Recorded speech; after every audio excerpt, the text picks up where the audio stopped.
disappointed in every one of you. I'm sorry, I don't mean to offend you. I'm disappointed in every one of you. I kiss you on the mouth. No, I'm not cool with that. I'm sorry. One more time. I'm disappointed in every one of you. I mean, I'm dealing with degenerate animals. I'm disappointed in every one of you. Disappointed in every one of you. All right, come on. Honestly, I can't do it, man. I'm disappointed in every one of you. Let me tell you why. It's gonna be all right, Nicky. Go ahead, shoot. He's just killed a little fucking man. What are you going to do about it? You happy because you got nothing? You don't got a thing. You happy because you got nothing? Lobito! Got nothing. I want to get out of this rat hole. I want to get online. I need BDA boxing.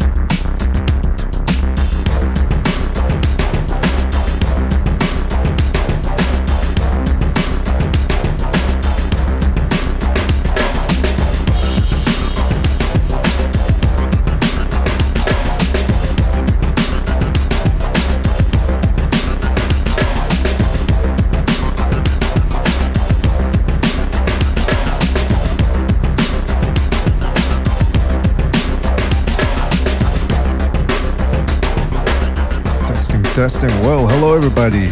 Welcome to another BDA Boxing Podcast, broadcasting to you live from the True North. This is your good friend, Mr. BDA, flying solo for the moment. Of course, we're going to be remedying that real soon. Wow, had a nice little night of fights last evening. Certainly, perhaps a little better than expected. Before we get down to that, though, let's get the business out of the way, fellas. You know the drill. If you want to contribute to the podcast, you can keep the gravy train rolling by donating with a super chat during the show, or you can join the BD membership program where you get special emojis, badges, and film analysis. But the most important thing, of course, you know what it is that you continue to like, subscribe, and to spread the BDA gospel out there to the uninitiated. And that's about it, fellas. Listen, shout out to everybody that's been joining the BD membership program. Shout out to everybody in the chat. I'm talking about Colleen Kennedy, Iron Fist, Brown Gun, Mike from Boston, Self-Law, KC Boxing, Official Scorecard Boxing. Shout out to Official. Who else we got here? The Straight G Turo, Lobito, aka Gonzalo, Tensors D, Uncle Burnt Apostrophe, The Greatest, One Foot Out the Door, Shadow Combat. Who else we got here? Jump Tube, Jay Money. Shout out to Jay Money. I really like the energy he brought to the show on Friday. Tony Boswell. Shout out to Tony. Chidnello Alvaroid. Shout out to Chidnello, Jet Kyle, Iceman, and many more people to come, I'm sure, fellas. Thank you for joining us. Really appreciate it. All right, so the way it's going to work is we're probably going to open up the phone lines. I don't know if within the hour, but we're definitely going to be opening up the phone lines. If you want to call in, give us your thoughts on Canelo Alvarez's victory over Canelo-Plant in the 11th round TKO. A lot of people making a big deal out of the fact that Canelo has unified the super middleweight division because he got 4 belts. First of all, the 4 belts. It used to be 3, now it's 4. Apparently, that's what you need to become undisputed. But also, they were showing a graphic last night on the Showtime telecast, and it said past undisputed champs. They had Hopkins, Jermaine Taylor, Josh Taylor, Teofimo Lopez, Usyk. But I noticed Kelly Pavlik wasn't there after Jermaine Taylor. That's probably because by the time Pavlik beat him, Taylor had been stripped of a certain number of belts. So who really cares about undisputed and having all 4 baubles, all 4 straps? If they take it away from you, does that all of a sudden make it less of an accomplishment to beat that dude? Because he got 1 belt taken away, or 2 or 3 or all of them? He's still the man, ain't he? So why isn't Kelly Pavlik on that list? Or any other guy that beats the man? See, that's my problem with belts. I don't want to get too much into it because I understand that people do need belts. Makes fights for more entertaining. It's on the marquee, bigger at the box office. But still, I mean, all 4 belts. I mean, he beat Canelo-Plant, he beat Callum Smith. That's good enough without having to mention the 4 gosh darn belts. And now, oh, hey, Benavides, is he in Canelo's future? Or if Golovkin looks fantastic against Murata, are we going to be seeing a rubber match? It all depends, right? Because look, hey, most people were saying Canelo-Plant was going to get run over because he looked like crap against Caleb Truax. That's the, boxing fans, we got fickle minds. We're like goldfish. We only remember the past, we can't recall past the last fight. And so that's what people were talking about. Oh, the Truax fight. So with that same logic, if Golovkin looks fantastic against Murata, people forget about the Davidachenko war. All of a sudden it becomes, well, what if that dude that we just saw beat the crap out of this Japanese fighter, what if he takes on Canelo? And let me tell you something. Triple G versus Canelo, even a 39-year-old Triple G still makes for a fantastic fight. I stand on that. You want me to repeat it? I stand on that. Let me get Bucho in here. I think he's ready. And then we're going to start getting more and more people on before the phone calls. Right. Bucho, you there? Yeah, can you hear me? Yes, indeed. Well, a little low, but I think it's going to reset during the show. You had quite a night last night, man. You doing okay? Yeah, it was chaotic. But No kidding. it was open panel, so people must understand that was the point. Exactly, it was a point, but it was going to be something that was expected. Well, can you just explain, or you want me to explain what the different types of shows that we're going to have from here on out? Well, we have the open panels that anybody can join, so it does get a bit chaotic. But on the flip side, everybody gets a chance to jump in and have their say. And we also have the shows like today, which is a call-in show. So we have a small panel, and obviously you call in, and that's it. Yeah, people, we want to make it clear, because I know some people were complaining, man, what the fuck happened to the panel? We let anybody in when it's Open Lines Friday. Or if it's Open Lines Tuesday, if we decide to make it that way. Everybody gets to come in. And if it gets a little hectic, well, listen, you need a little entertainment every once in a while. It can't always be straight boxing talk, like the bunch of nerds we are, because it gets boring. We need to mix it up a little bit, spice it up.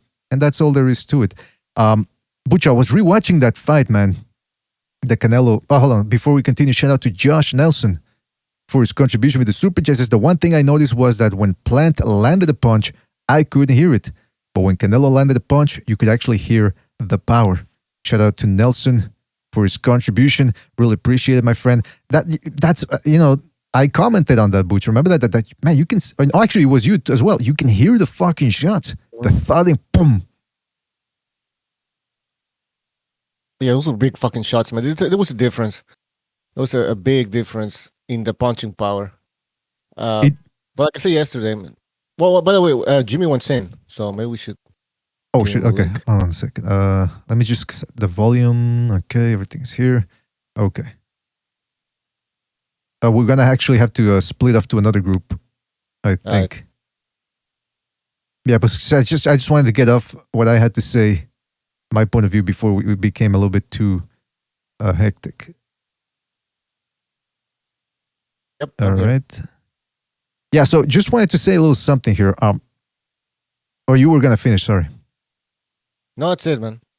Yeah, the power, man, look, people were saying this before the Golovkin fight back in 2017. They're like, well, Canelo can't hit that hard because he couldn't stop Cotto. But you have to understand a little something too. Cotto was a very good mover. He's very sly. He almost went the distance against the Prime Pacquiao, so that goes to show you how good his defense is. But against against Cotto, he wasn't putting it all together. And in fact, I want to talk a little bit about what I mentioned before, which was before this fight, which was Canelo's lack of real volume when it comes to throwing shots in the ring.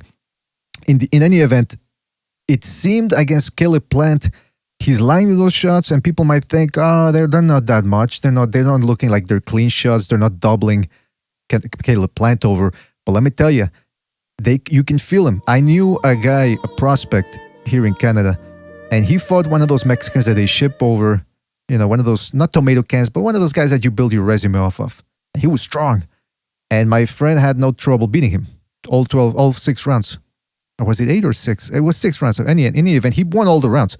And I told him, hey, look, this guy, he didn't hit you with anything. He goes, no, man, the body shots, I felt them. I said, really? But you watching it on TV, you couldn't tell. So imagine how Canelo-Plant felt taking those big shots from Canelo, who's a strong guy. And let's face the facts. He's on the best pharmaceuticals available. And he's wearing 10-ounce gloves. And I think Jimmy made the point last night. I was listening to a little bit of the show. He's probably going to need help today to get on the toilet, on and off the toilet, get out of bed. People don't realize most people don't realize how awful it feels to get hit with those shots. And they start wearing your arms down. They start wearing your legs down. And you get all worn up. Guess what? Your punch resistance goes down. So I wasn't all that surprised when Canelo loaded up on that left foot and just stunned him. And, it's interesting, Butcher, too. Canelo-Plant has that those fast twitch muscles that when the brain shuts off, the muscles get extra loosey-goosey. Remember, like William Joppy against Trinidad? When they go down in marionettes. Yeah, like puppets, like fucking they can't control themselves. Hey, but Canelo-Plant fought a fantastic fight, man. That's why before the week of the fight, I actually started changing my tune. I said, look, I don't see the guy winning, but I do see him giving him a very tough fight by virtue of the fact that he's tall, he's quick, he knows what he's doing in there. But look, at the same time, resume very thin. He struggled against Usketewi late in the fight. He struggled against Caleb Truex in the fight. That's not the guy that was going to beat Canelo. Now, I will say this real quick. Shout out to Kenshiro for his contribution. He says, Mexican artillery shot down Black Air Force. I said, oh, come on. we're still going on about the Black Air Force and the Mexican. Shout out to Kenshiro for his contribution, man. Really appreciate it. But I just want to say one thing here, because there's a lot to talk about. Canelo-Plant did show a little bit of Canelo's limitations in there, I thought, because people were saying before the fight, and they made the same mistake with Lomachenko, with Triple G, and Errol Spence. When these guys are at their peak, and especially in their last fight when they beat somebody up real bad, everyone always goes, well, Lomachenko could go up to welterweight. I remember some people saying that. I remember some people saying that the only way Golovkin loses was if he goes to light heavyweight. I remember some people saying that Errol Spence, he can only get a competitive fight at middleweight. Well, let's wait and see them fight the best in their division before we come to the determination. And guess what happens? Golovkin, all of a sudden, he runs into Jacobs and Canelo. All of a sudden, he's not knocking these guys out. Errol Spence fights the best. All of a sudden, he's not looking all that great. It's how many people even now are saying Teofimo Lopez, the same thing with Lopez. Oh, he could go up to welterweight and beat those guys. Let's see him at 140 first, man. Let's see him against somebody else at 135. Maybe they're gonna give him a tough fight, and that idea that he's just gonna go up in weights and dominate, gonna go out the window. Exactly. Now, but the one thing about, but the thing about Canelo is, people were saying that he needs to go up to fight Beterbiev. Look, I don't know if he beats Beterbiev or Bivol, but that's a big ask of Canelo. Why are people putting this big responsibility on him that he has to go up there? There's plenty of good work to be done at super middleweight. There's David Benavides. There's still Triple G. If he moves up to 168, I think he could be very effective there. Charlo, I don't think Charlo is perhaps the weakest of those options, but I still think he gives him a good competitive fight. So what I'm saying is, I don't think we should jump the gun too quickly on that. But with that being said, Reynoso did come out during the fight week and he said that they're looking for possibly Triple G, possibly Bivol, or Beterbiev. So if those are the guys they want, it's coming straight out of their mouth. They might want that 175. I still think it's a bad move. I don't think it's completely necessary, but if he wants to go for that, by all means, he's chasing greatness. Mike from Boston, shout out to Mike from Boston, says, Plant really impressed me. If he had power, he'd be a major problem. I think so, man. He landed a good uppercut, man. He landed a good uppercut, some right hands, but he wasn't really turning on them when he was on the shoulder, obviously. But he landed some shots that, if he would have had more power, I mean, if he would have, what could have happened? I mean, who knows, man. Yeah, man. So shout out to Mike from Boston for his contribution. Well, that's what I wanted to ask you too, man. We got Gonzalo here. We got Jimmy joining us. Did this fight sort of, I don't want to use the word exposed, but did this show that maybe Canelo's hit a bit of an impasse when it comes to weight classes, that perhaps 175 isn't the best idea for him just yet? Well, at 75, he's got a little bit of an advantage because he will be the smaller guy, so he will still carry a little bit more speed or comparable to the 75-pounders to where he can contest with them in the speed department, and he carries a good chin. So with those two things, maybe he don't carry the pop upstairs, but downstairs, it still carries. And, you know, he showed some shrewdness in this fight where he's knocking fighters out in the latter rounds. Against those guys, can he pull that off? Yeah, if he connects and he's still accurate and he's landing those shots because he still carries that speed to maybe he's a little faster than the guys at 75. He can probably beat those guys too. You think he can hurt Beterbiev? Yeah, he can hurt the guy. He can hurt because the guy's he's been dropped. And if you saw Beterbiev by the guys that he got dropped, those guys weren't big punchers. But Beterbiev got hit clean, so Canelo could do the same. He can drop Beterbiev. Perhaps because Beterbiev's a little bit like Canelo in that there doesn't seem to be that much urgency, right? I don't know if I'm correct or not, but that's the impression I get. Jimmy, what do you think, man? Do you think Canelo's hit a bit of an impasse here at 168? Well, I think, all right. I think he would have a better time against Beterbiev, a better chance against him than Bivol, because Bivol's legs, his length, and he's got such great legs. I think he could stick all night. He has the conditioning. Well, he's shown he has, where Beterbiev has been a little chinny in the past. And yes, I believe Canelo would have the power to hurt him. So out of those two, but again, that's the ask is, okay, he's at the point of his career where nobody can beat him in the class he's campaigning at, the Lomachenko syndrome. So let's move him up to a class where it guarantees he loses. That's where that's driven from. You know what I mean? And like I said, I don't know if you heard BDA, I said last night, I gave Caleb props for being tougher than I thought, but skill-wise, I went back and watched it. Dude, I really watched it this morning. You know, I really, really sat down and watched it. He wasn't putting anything on his punches. They were, I think Steve described it as pity patters off his back feet. Like, he wasn't trying to stop him. He was just trying to stick and just put shots in his face to keep him away. But he was so concerned with what was kind of coming back at him that he wasn't putting enough on it. And you just can't do that to Canelo. If he knows you're not going to sit on your punches, he's got too much class. He's been at this too long, and he knows. And that's why you can look at his face at the end of the fight. It wasn't even marked up at all. He had a little bit of puffiness under his right eye, but after 11 rounds, for a guy that big, a half a foot taller than him, it just goes to show he wasn't really putting anything on his punches. For those very reasons. But yes, he's a tougher kid than I thought. I gave him credit, but I also only gave him 3 rounds. That's what I gave him in the fight. I tell you what, Jimmy, in terms of the punching power, we've talked about how hard it is to actually commit to a shot when you're fighting in a professional fight against a dangerous opponent. So, Caleb-Plant, I got a clip here of when he had Caleb Truax on the ropes, and he looks like he's playing patty cake. I mean, the guy, that's what he does. He puts a little power when he feels comfortable, like he did against Uzcategui. Remember when he dropped him when they exchanged left hooks? That's because he had the quicker hands. Here against Canelo, he was fighting a guy that was explosive. Maybe not as quick as him, but definitely a bigger puncher. So I'm not surprised that he didn't. But I will say, Jimmy, he did frustrate Canelo there. Canelo was looking frustrated in the middle rounds. Like he thought it was going to be easier or something to whack this guy out of the ring. I think what frustrated him was when he did it once in the first round. You remember when I said it'll be dangerous if he does what Plant is normally what Plant would do is he would drop down to his right. He would just drop his head down to the right. He did it once and he almost got his head taken off, and he never did it again, which, props on him for making that thing like, oh shit, you broke that habit. Obviously they worked on that. But after that, so what he would do is turn completely almost sideways, and being almost a half a foot taller, he could lean back and then pinch Canelo's left arm to his body. Mm-hmm. And I think that's what was frustrating him. And Canelo, like you said, would just fucking load up on that left kidney. Oh my God, I feel bad for that piece of intestine today. Yeah. Man, he punished that. He was punishing that kidney.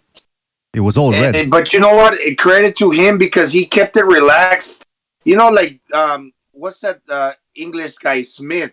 He was kind of ambiguous whether I should punch or not, that he didn't throw punches himself or either I punch because I'm going to get hit or I get hit that I don't want to punch, that it was ambiguous. But Caleb-Plant, when it came to catching the shots to the body, he stayed relaxed to where that shoulder was basically, he wasn't ambiguous at all. He just kept it relaxed to where when the punches were coming, he blocked them because he wasn't trying to do anything but basically just leave his arm there to where when the punches did land from Canelo, they were blocked, because sometimes when you try to do too much, you open yourself up to get hit.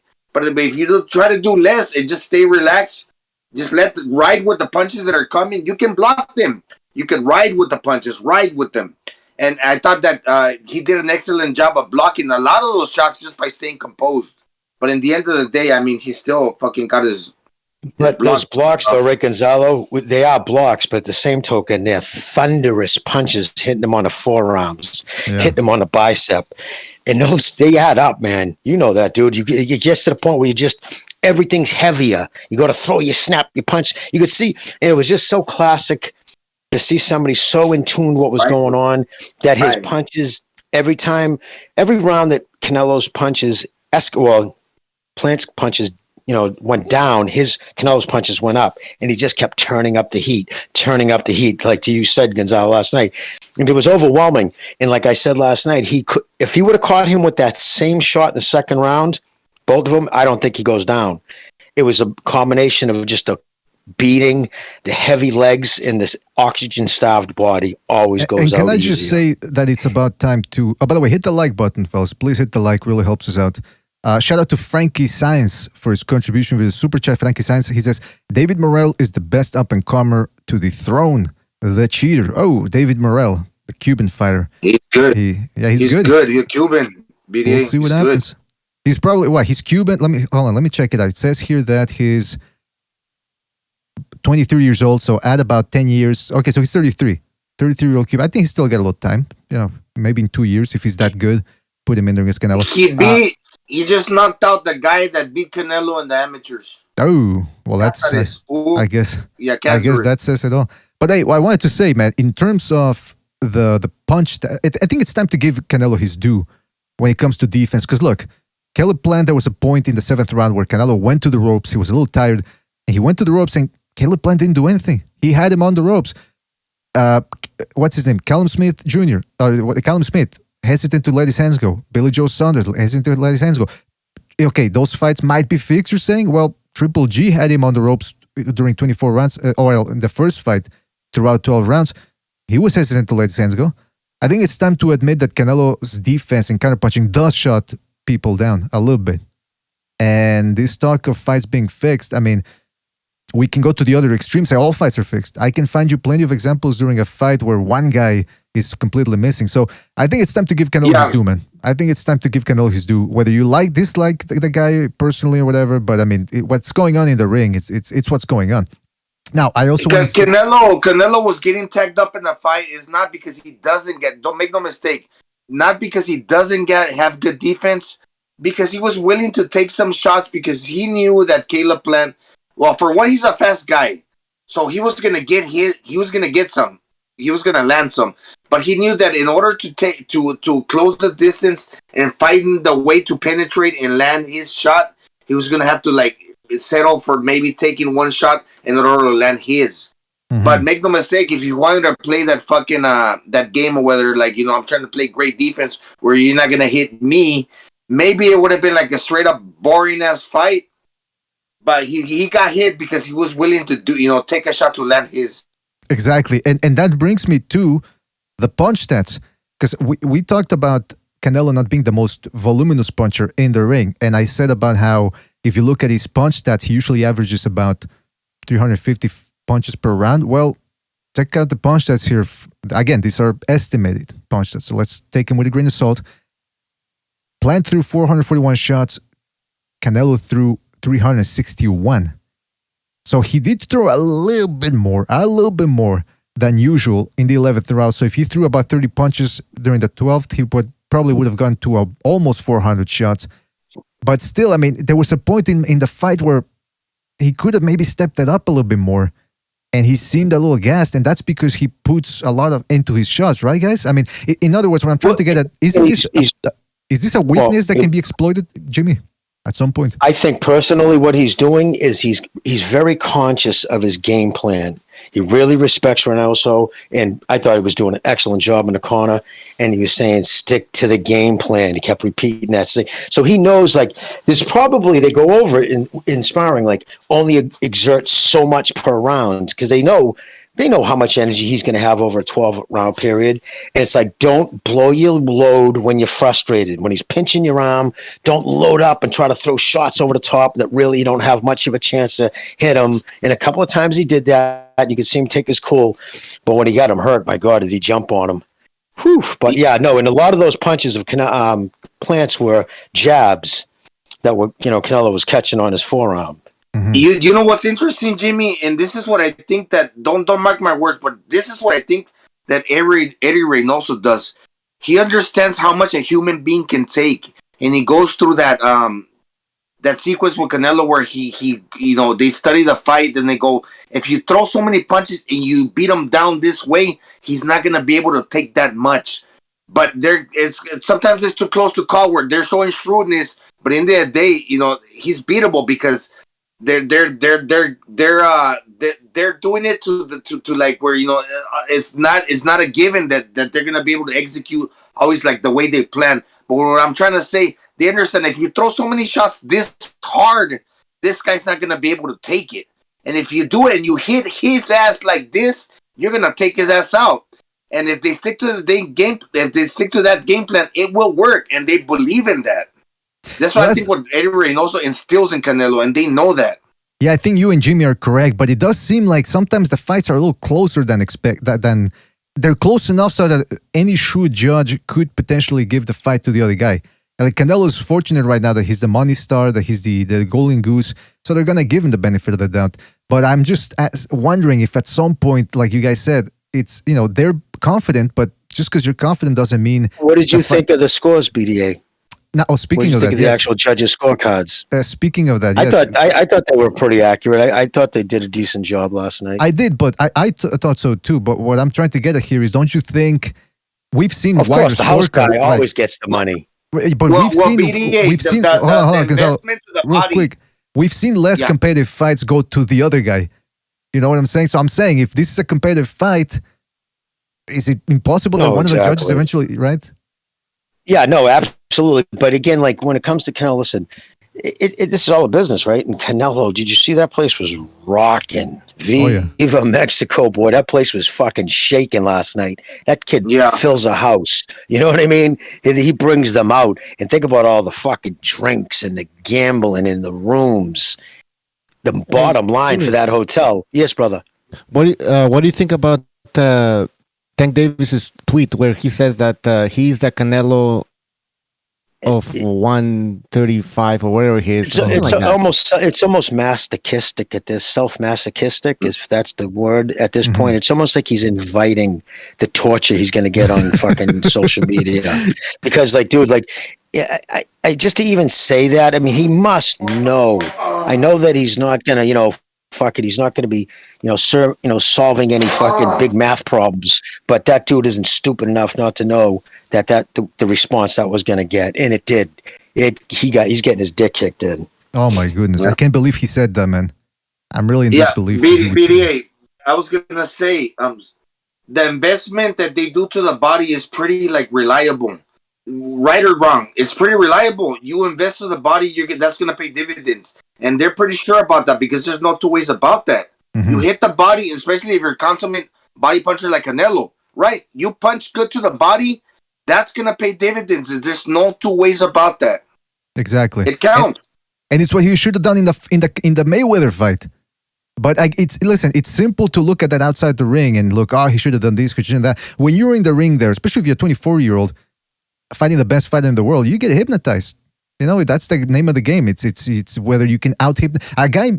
There was a coach that I knew who actually performed magic. Obviously, I'm talking magic with a C, like illusions. And he said, boxing, in a sense, it's a little bit of magic too. You got to be able to create illusions to make your opponent think that you got more than what you actually have, and to throw him off his game. And that's what was that? Deception, absolutely, yes. We got Recognize jumping in here as well. Recognize, are you there? I'm number one. You are not on my level, son. Hey, by the way, fellas, hit the like button, and we're gonna be opening up the phone lines in about 10 minutes. All right, so stay there, don't go anywhere. We're gonna be opening up the phone lines, and we're gonna Recognize. How you doing, buddy? Doing good, gentlemen. Doing good. That's good to hear, brother. Yeah, we're talking Good to about. hear BDA's perspective, man. I like your perspective of the fight, man. I was listening to you. I Thank didn't you, man. get to Thank hear you. you yesterday. Well, listen, we're talking now about whether Canelo sort of not exposed, but he hit a bit of an impasse of a limit. You know, like when Lomachenko had to go through a little bit of a war against Linares, and that's when you knew, okay, maybe going up to 140 is a little bit too much. Do you think this is the same thing with Canelo here? Teofimo Lopez, that was another one, right? Yeah, exactly. Yeah, these guys hit their look.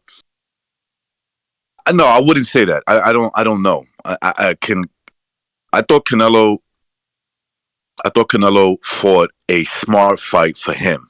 So when the fight got difficult, and it's just human nature, he was frustrated in the beginning. In the beginning, when he realized that Plant, like Jimmy was saying yesterday or today, at least in Jimmy's mind and in mine, Plant was tougher than we thought going into the fight. Not that we're shocked that he can, be competitive as long as the fight lasted against Canelo, because these things happen. But it just shows that Canelo, this idea that Canelo, I'm just not going to punch at you because you're just automatically going to counterpunch me. It's a myth, right? No, you got to prove you can do that. And that's what happened, right? I've criticized Canelo a lot about his opponents, right? And I'm like, these guys are not really coming in there to win. They're just not giving themselves a shot. So it's hard to rate them, but it shows that even when you do fight Canelo, Canelo is good enough and on top of his game that he can make adjustments and beat you. Now, people can shit on Plant, and I wouldn't really necessarily disagree, but Plant came to win, man. And when you come to win and he's aiming at Canelo, he's punching Canelo. Okay? Canelo's human. So he was able to hit him. And at times I was wondering, man, I wonder if Canelo's frustrated because he hasn't had a guy come in there with the will to box with him, hit him. And I'm wondering if that's why he's being a little frustrated. Or there's a combination of everything. It's the way Plant is moving, the way he's throwing punches at him. It's probably a combination of everything. But Canelo kept his poise, or he was reminded to keep his poise, right? And I think a lot of that has to do with him too. Yes, Eddie Reynoso is a great trainer, and I won't take that away from him. But that also comes from Canelo understanding, the situation that he's in, and saying, "Look, I'm better than this dude. Let me calm the fuck down. Let me just relax." And I thought that in the second half of the fight, he started investing to the body. He did it in the first half, but I thought there was more emphasis on the body. Hit him anywhere. It's a lot of times he was hitting Plant on the arm, but I thought that was breaking him down. It was hard for him to keep his hands up, and eventually Canelo started seeing the jaw open, and that's when the 11th round came. And I think it was with his lead right that he hit him with that hook. Yeah, he catches him, he hurts him, and Canelo's a great finisher even late in the fight, right? When the fight is late and he understands, yes, I'm tired and so is he, but that's the more to go at him a little harder. I'd rather give it all and gas out, but I'm going to get this guy out of here. You know what I'm saying? I'm going to get him out of here. So he has an understanding of ebb and flows of the later rounds. And so I thought, to me personally, I thought it was a very good fight. I enjoyed it. Yeah, it was entertaining. Right? And a lot of that, and a lot of that had to do with Canelo-Plant coming to win with a game plan. He had a game plan. It didn't work out for him. I thought he won about 4 rounds. I think you could give him 4 rounds. If you want to give him 3, I'm cool with that too. But I thought like 4 rounds that he could have won those rounds. Well, I'll just slightly disagree a little bit about, or just clarify rather, about this notion of not coming in to win. Because when you look at a guy like, for example, Guerrero versus Mayweather, Robert Guerrero, one could look at that fight and say, man, that fight was fixed. The guy didn't come to win. No, I don't mean but then fixed. You look, I know you don't, but that's why I'm clarifying. What I'm saying is some guys have that mentality Joshua Clottey. Joshua Clottey versus Pacquiao. Joshua Clottey against Pacquiao. You remember that shit, man? Exactly. Okay, so when I'm trying to what I'm trying I've to seen a lot of fights like that for Canelo where these guys are like, I can't beat this dude. You know what I'm saying? And then they're like, they just dragging their feet in the fight. That's all they're doing. Well, because they can't Billy Joe fucking touch the Saunders- dude. Okay, listen. Okay, let's say that we disagree about the Canelo being a great counterpuncher, but he does have very good defense. And you've boxed and kickboxed. Absolutely. He does, but Canelo-Plant showed you got to throw punches. You got to throw punches at him. But there's a big but here. Hold on, there's a big but. Canelo-Plant, a big ass here. Canelo-Plant has quick hands. Callum Smith was a fucking. Callum Smith looked like a fucking sloth in there. He was slow. Billy Joe Saunders had a little success when he let his hands go, but then he got caught with that uppercut when he see the last 4 rounds. So you gotta have. And you gotta have some. Real quick, you gotta have spice. You gotta have spice. You gotta have speed or power or toughness or balls. Yeah, balls too. Exactly. Also, BD. Also, I kind of have to disagree a little or maybe a lot with the notion that Canelo got slow feet. You saw he shimmied. He was kind of like not chasing, but he was able to like close the distance fairly quickly and pursue Canelo-Plant when he needed to. And mind you, that Canelo-Plant's the mover and was able to close the distance on him when he needed to. Still, because when you talk about a stalker or like a panther's not gonna chase you down quickly. He's gonna stalk you and corner you into position, or he finally finds that angle. He's gonna trap you and then he's gonna lunge in. He's gonna lunge up. You don't want to lunge in as a fighter. You don't want to lunge in, making a mistake where you're gonna get countered. You want to lunge in behind the jab. You want to do it correctly. What I'm saying is, Canelo is plotting, but he's plotting smartly and still briskly. That's important, and he's doing that. You're not chasing up, you're walking a fighter down, and he's doing that. But I get to recognize his point, and maybe if you want to expand on that a little bit more before we go to the phone calls. About how you need balls, right? Yeah, you need both. Listen, you just need to come in there, and there was a question going into the Plant going into the Canelo fight. Would he get caught up in the fucking spectacle of fighting a guy like Canelo with a huge crowd and the audience is pumped up? And maybe everything got to him. Maybe the experience, Canelo understanding that, not everybody is built for a fight of that magnitude. You know what I'm saying? Well, Canelo understands himself, because he's had 60 fights coming into the, this was his 60th fight, and at the top of boxing, he's been doing it for a while now. So he's more experienced, and okay, my point is that Canelo-Plant showed, in my opinion, that if you fight Canelo, you can have success. Is he limited in certain things that he can do? Yeah, he is limited. Did he back up a little too much? The one thing that my brother kept telling me, he's like, what I don't like about this fight, and he responded with, Canelo's back never hit the ropes. So I feel like Canelo. I've heard that one time that he allowed Caleb. Right. He took a breather. Yeah, he was tired. Right. Yeah, I thought he was tired, and Canelo-Plant probably didn't really understand that, and he just was very cautious the way he was tapping. He let a couple of punches go, but he was afraid. He was afraid to commit to something because Canelo already had proven I could hurt you. I could hurt you with one punch. But my brother made up a great point. He said, look, I can't. This is. I was talking with my brother. He said, I can't give him the fight when Canelo he looks like he's in control. This dude is backing up way too much. Great point. Okay. Yeah, he's backing up way too much. His back is on the ropes constantly. So I feel like if it goes to the scorecards, just before the fight ended, he goes, if it gets to the scorecards, because this dude looks like he's gonna gas out with all that movement. And I think that's where Canelo's brain kicked, his boxing IQ kicked in. He's like, you can't do this for fucking the whole fight. And he almost did. But Canelo kept the pressure on him, understanding that pressure busts pipes and right, it does. Pressure busts pipes. What they do.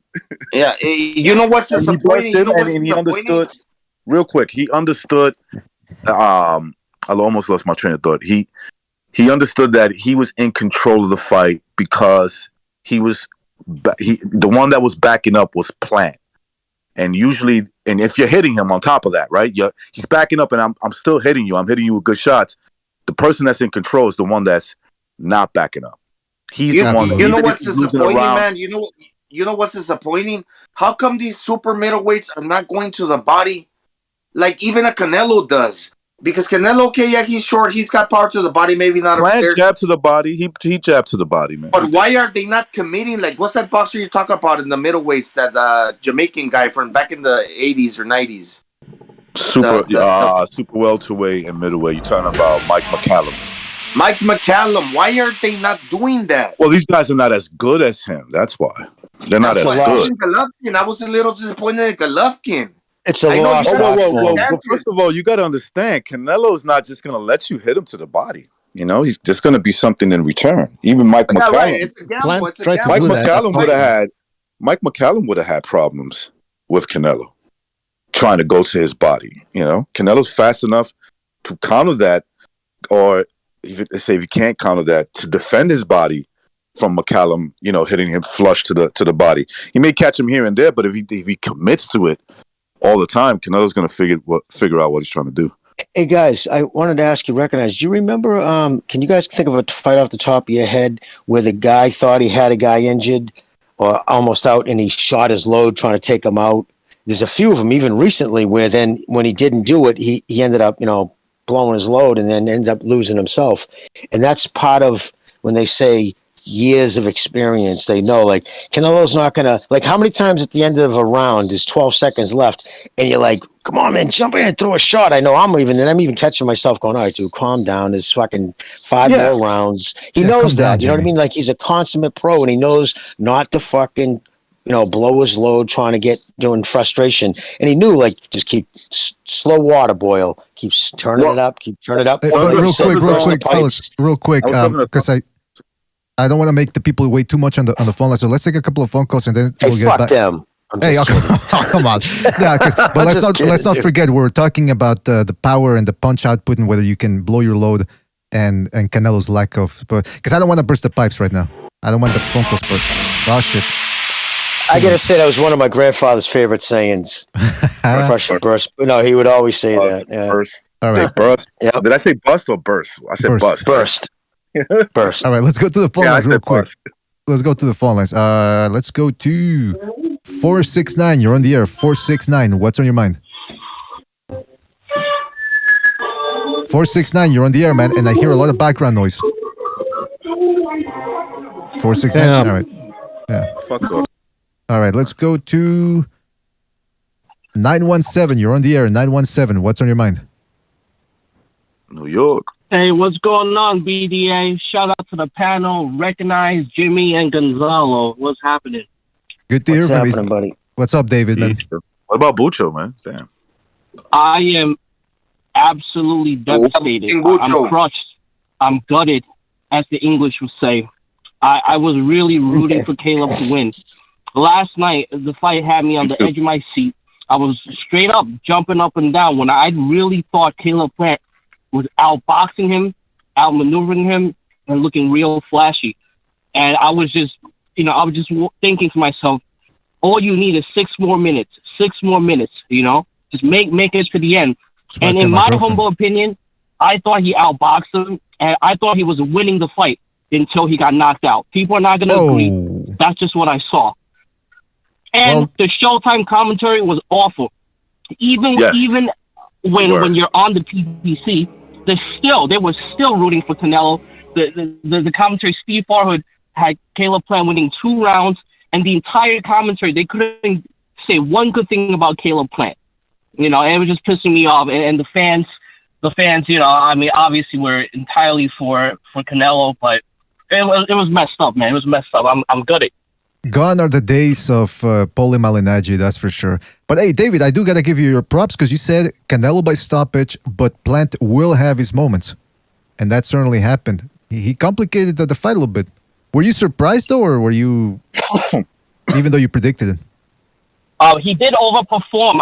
He didn't surprise me in terms of his offensive output, but I was impressed with his durability. His face didn't fall apart. Yeah, that's a good point, man. And I was thinking to myself, how the He hell? dropped off. I thought it was me. Oh, I thought I dropped off. That one perfect uppercut. Every time. I mean, hey, listen, it's he gave it his best. He gave it his all, but it wasn't enough, man. Listen, David, thank you for your call. Call back next time, right? What's that?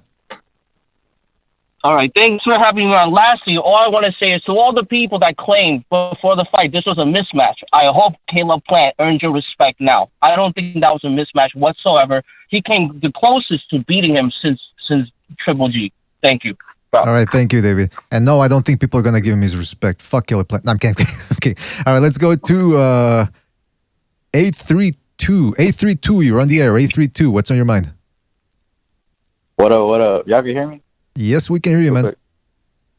All right, man. So, look, man, I saw the fight yesterday. Yo, I would have to disagree. I think that Canelo was easily beating Caleb-Plant. Like, he was easily beating Caleb. Yeah, I mean, Caleb-Plant did have his good shots. He did, you know, he did show some slickness on the ropes. He did his thing, right? But it wasn't enough, man.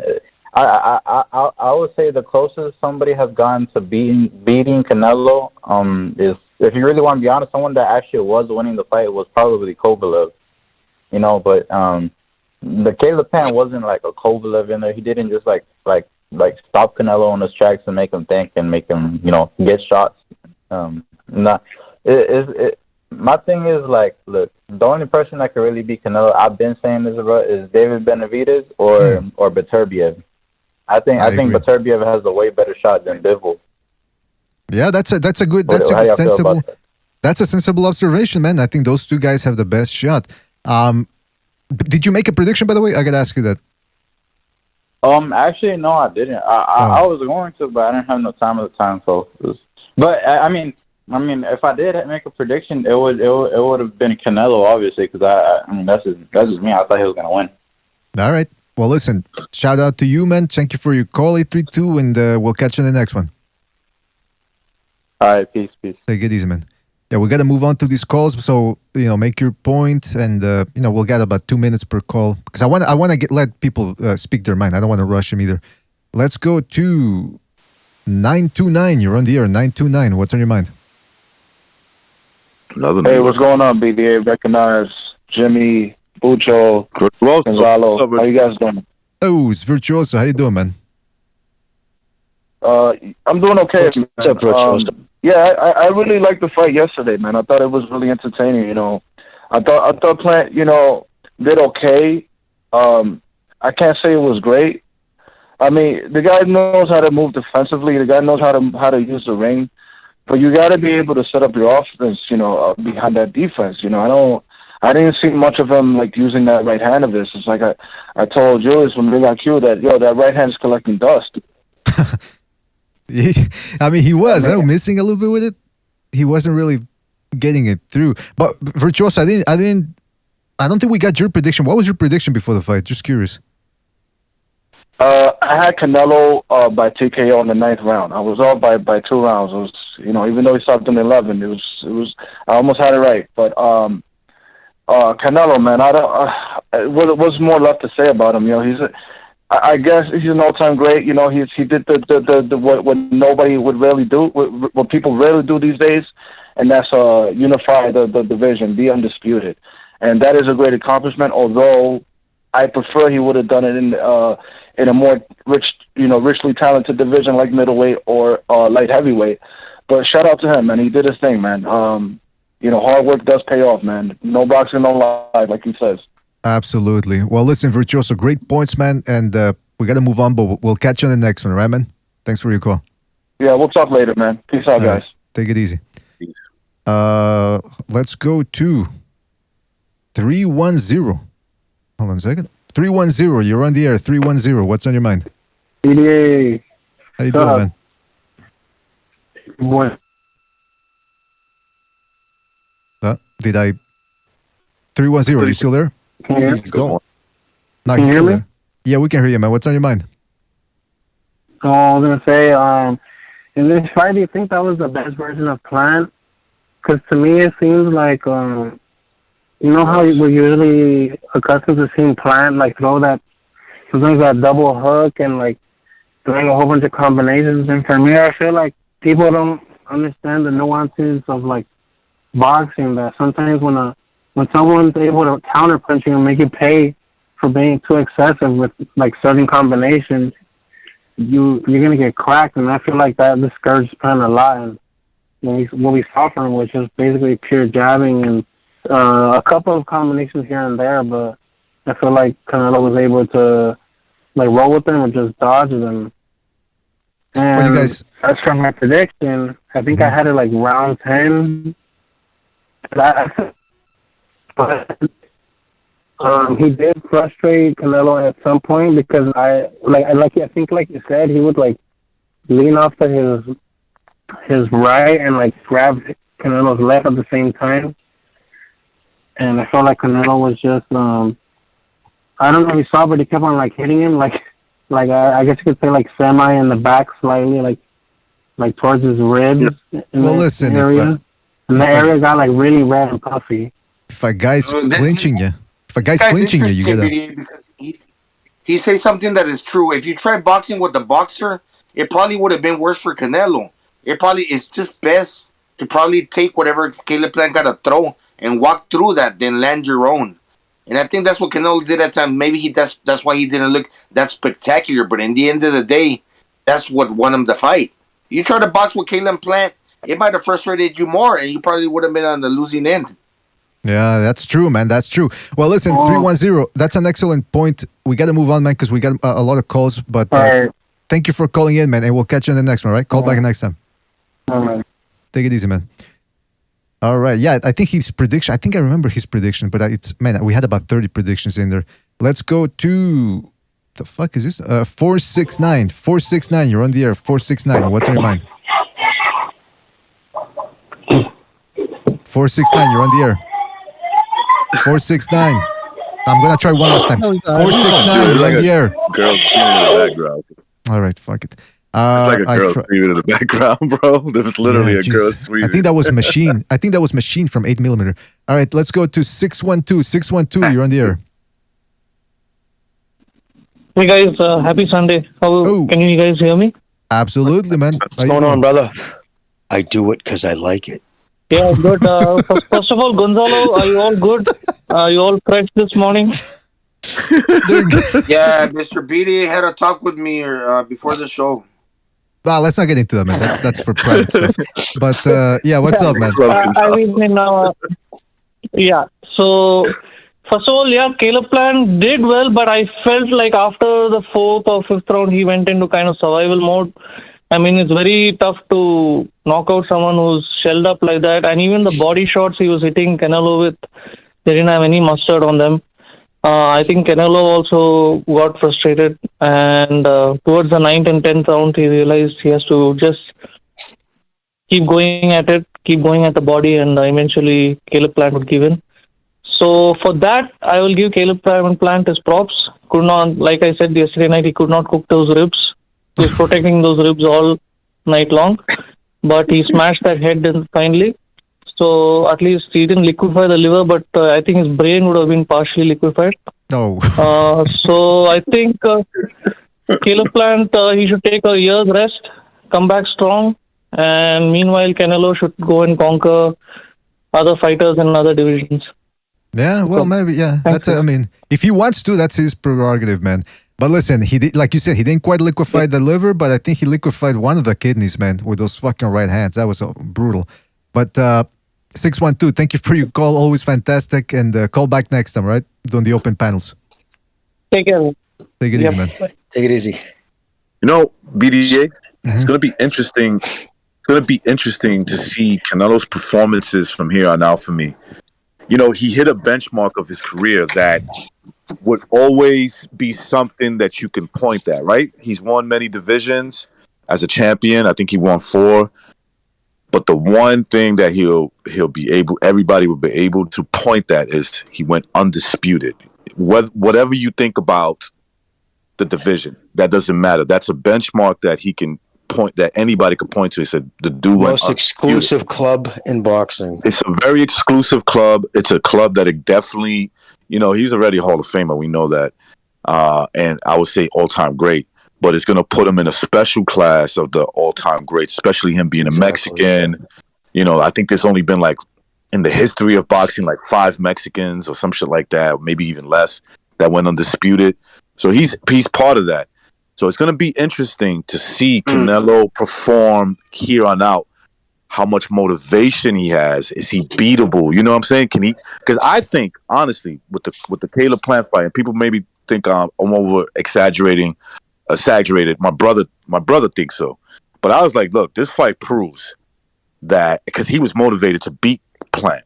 This fight proves that you can beat Canelo. My brother was like, look, I don't even think Plant had a shot, because his whole thing was Plant was the one that was backing up through the whole fight, and he's kind of right, He's scoring fights on many different categories, but he's definitely losing the battle of ring generalship, right? He's 100%. You could say he lost every round when it came to ring general. Maybe 1 or 2 rounds, I don't know. Maybe he held his ground and he did well.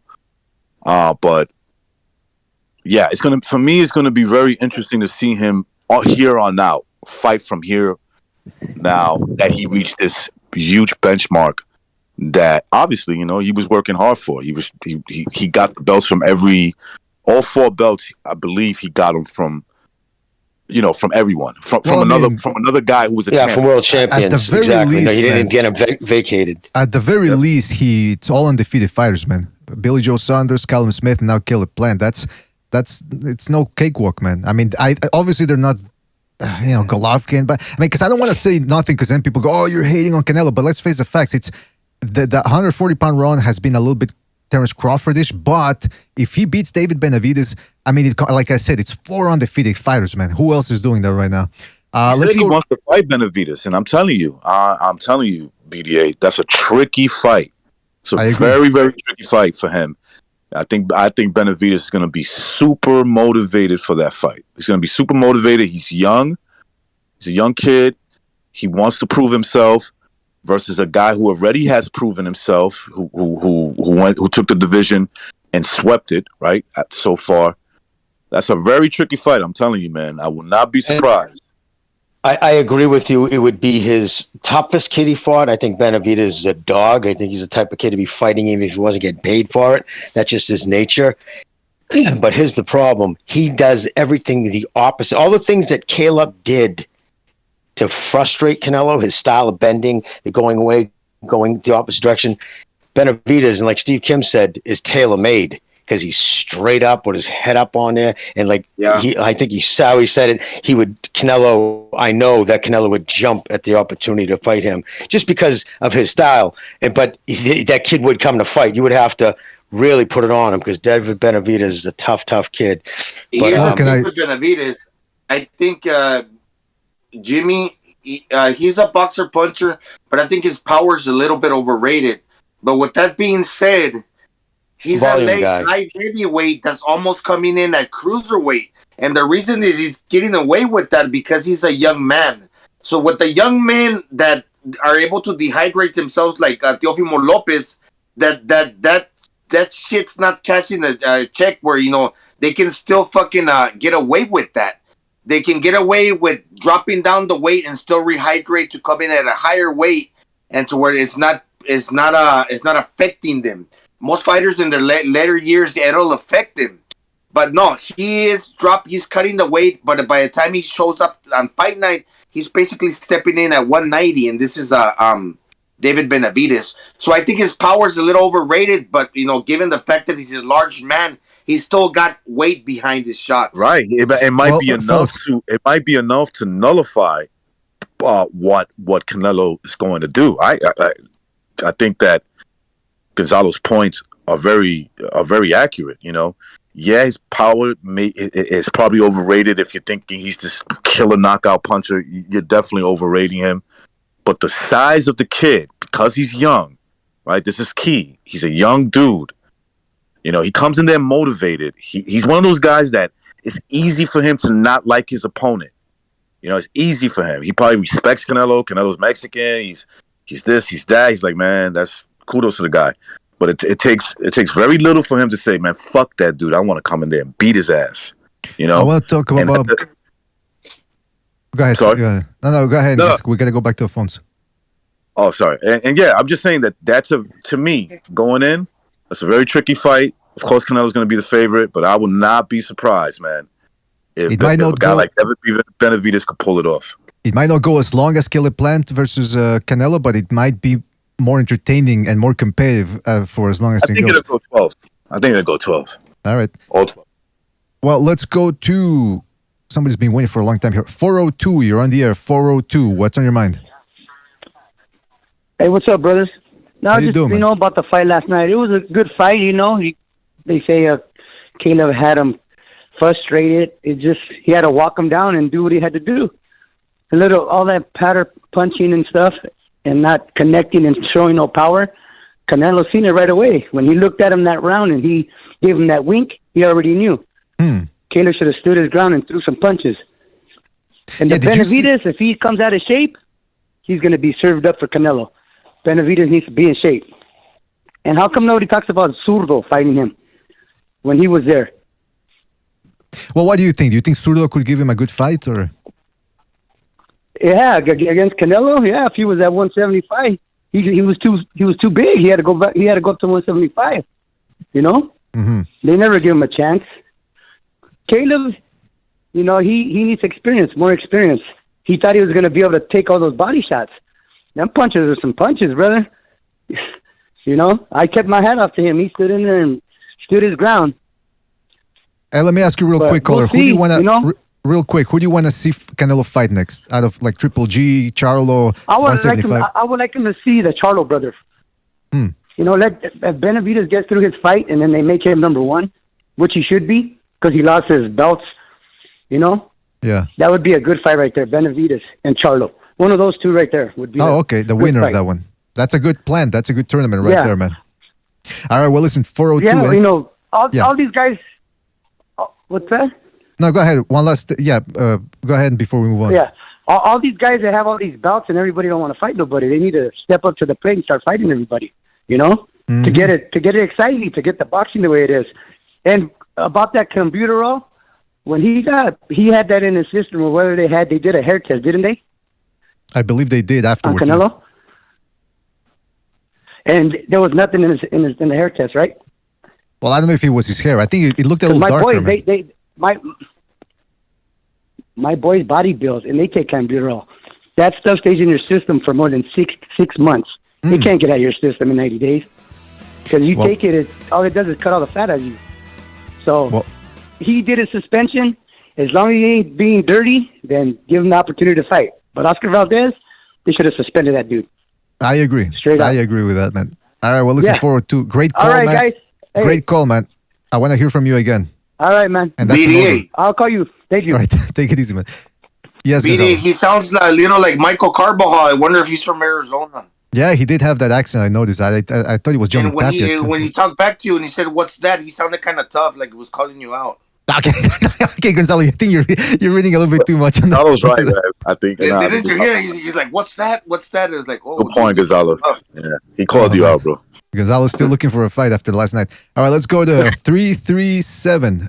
337, you're on the air. 337, what's on your mind? What's up, family? What's good? How you doing, man? What's on your mind?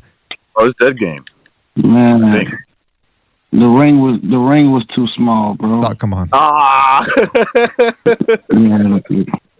ring was too small, bro. You thought? I see why Billy Joe wanted a bigger ring, bro.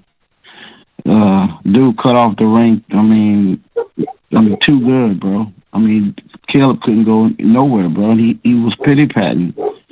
The ring was too small, bro. That was the problem. So you telling me that game that if the ring would have been bigger, it would have been a whole completely different story?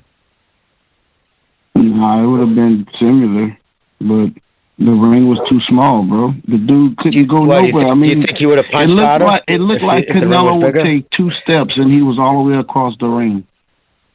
Yeah, Jimmy asked a Canelo good just question. could stand in the middle of the ring and just turn around and spin, and he had him wherever he wanted him. Jimmy asked a pertinent question. If the ring would have been bigger, do you think Caleb-Plant would have hit harder? No. Well, I mean, yeah, I mean, listen, hold on. I gotta ask you. You sound a little. You sound. Usually, you have more energy. Did you bet on Caleb-Plant, and that's why you're a little down, or? No, I bet on Canelo. Okay, good. Yeah, because we had that game. You weren't Yeah, on I bet this on week. Canelo. You weren't on this week, that game on the show, but we had I have about 30 predictions here that I wrote down from people that called in or who were on the panel, and we had about 6-7 people picking Caleb-Plant. What do you think about that? I mean, bro, somebody looking to take down Canelo. You know, you didn't see Charlo got some newfound fans now. A lot of people getting some fans. This Canelo is the boogeyman, you know. Absolutely, man. Yeah. You know, if I would have a say so, I would want Canelo to go down to 160, where Charlo is at, and that way you can meet up with like Earl Spence and all these guys at 147 that can move up and fight him also, make some big fights. Well, let me tell you, man, when you're looking at him at this, 160. you're looking at this from the bird's eye view, because I'm pretty sure you're fucking in the clouds right now. But it could happen, man. Why not? Let's see it happen. I want all that smoke, like they say, all that smoke for Canelo. All right, so that game, we got to move on, man. We got to move on that game. But thank you for your call. We'll catch you on the next one, all right, man? Peace. Take it easy, man. Hey, BDA. Yes, sir. Dude, you caught. I'm just surprised. No, I was just surprised earlier. You caught on. You started laughing when I said, "I do these things because I like them." That was at the end, and right? right away, you caught on right away. I'm like, man, he's a slick prick. He caught that. But that was at the end, right? When he takes the mask off. Yeah, machine. Yep. My father. I Machine. wasn't raped when I was a child. I do these things because I like them. Jeez, Louis, that's a disturbing move. Fuck. That's a disturbing Yeah, movie very right there, disturbing. Man. I always tell people, you're in trouble when you're filming a porn scene and all of a sudden out of the closet comes a guy in a leather mask with a fucking knife in his hand. So that's when you know, whoops, chose the wrong That was movie. you, right? That was you. Oh, come on, stop it. All right, well, listen, let's get back to the, by the way, the phone lines are open if you want to call in. We're still going to be here for a while. So let's get back to the fellas. Canelo? Canelo. Hey, was he rocking the silk pajamas, that attire when he was coming to the ring? You know, the garb. Was he wearing silk as well? I think he's trying to mock. I think he's trying to mock the whole this whole saying that people in silk pajamas can't get up for a fight. I think that's what he's doing. He's a slick bastard. I'm telling you, man. Yeah, he spent a lot of money on those outfits too, because he had everybody all in the matching fucking jumpsuits, the white and gold. Do you hear him talking a lot of English now? God damn. Yeah, no, he's been working on it. He's a prideful guy, dude. He could probably do it sooner, but he just didn't want to sound silly, But boy, why is he wearing that? Does he think he looks cool because nobody else is wearing that? He's or mocking. Yeah, I think Canelo's mocking the saying. Fighters in silk pajamas can't get up for a fight. That's what I think he's doing. I could be wrong. I don't know him, so he's just an asshole. Yeah, he's an asshole. Canelo's an asshole. Nobody's got more money than him right now in boxing. I mean, he would need that money. I mean, just think about how much money he's had to pay out in fucking fixed fights just in the last few months. The last 3 fights, right? I mean, that is true. Kovalev last night. I mean, he's paying a lot of guys to take dives. But anyways, let's get on with it. Yeah. You guys hear that Virgil Ortiz signed with? I think he signed with Eddie Reynoso. Yeah, I heard the signing bonus was a steak meal. That's what I heard. Well, what it is? That's his third trainer. First, he started out with. Hey, that was a good. You guys didn't get it.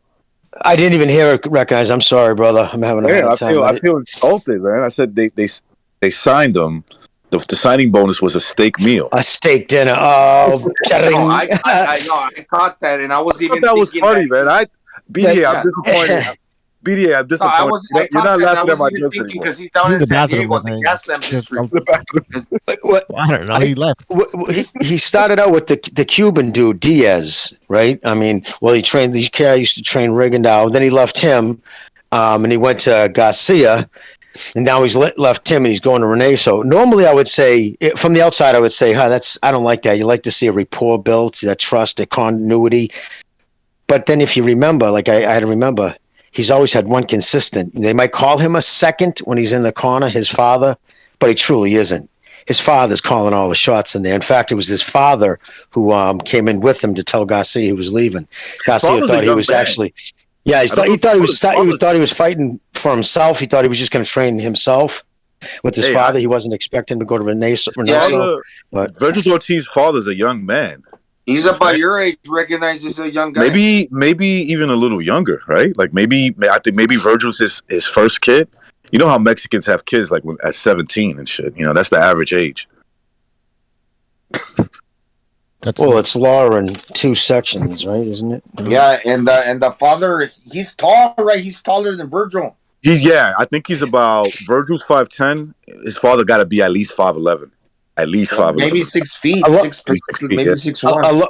A lot of people were going at him about, as his name gets bigger, he just wants the bigger name trainer. But I don't know if that's that's kind of silly because Garcia brothers have their name is pretty big too. But Reynoso, I'll tell you, his compound is getting big. His stable of fighters. Yeah, I hope getting bigger. I understand signing with Eddie Reynoso, but I just want I hope that he progresses with this guy, with Reynoso, because I think Reynoso understands this is the future, right? This is a kid. What's Virgil Ortiz? 22, 23? He's a young boy. So yeah, there's a longer future there when you compare him to Canelo. Remember, Canelo's not your average 31-year-old. He in terms of boxing mileage, he's been doing it since he was 15. So he's 16 years as a pro.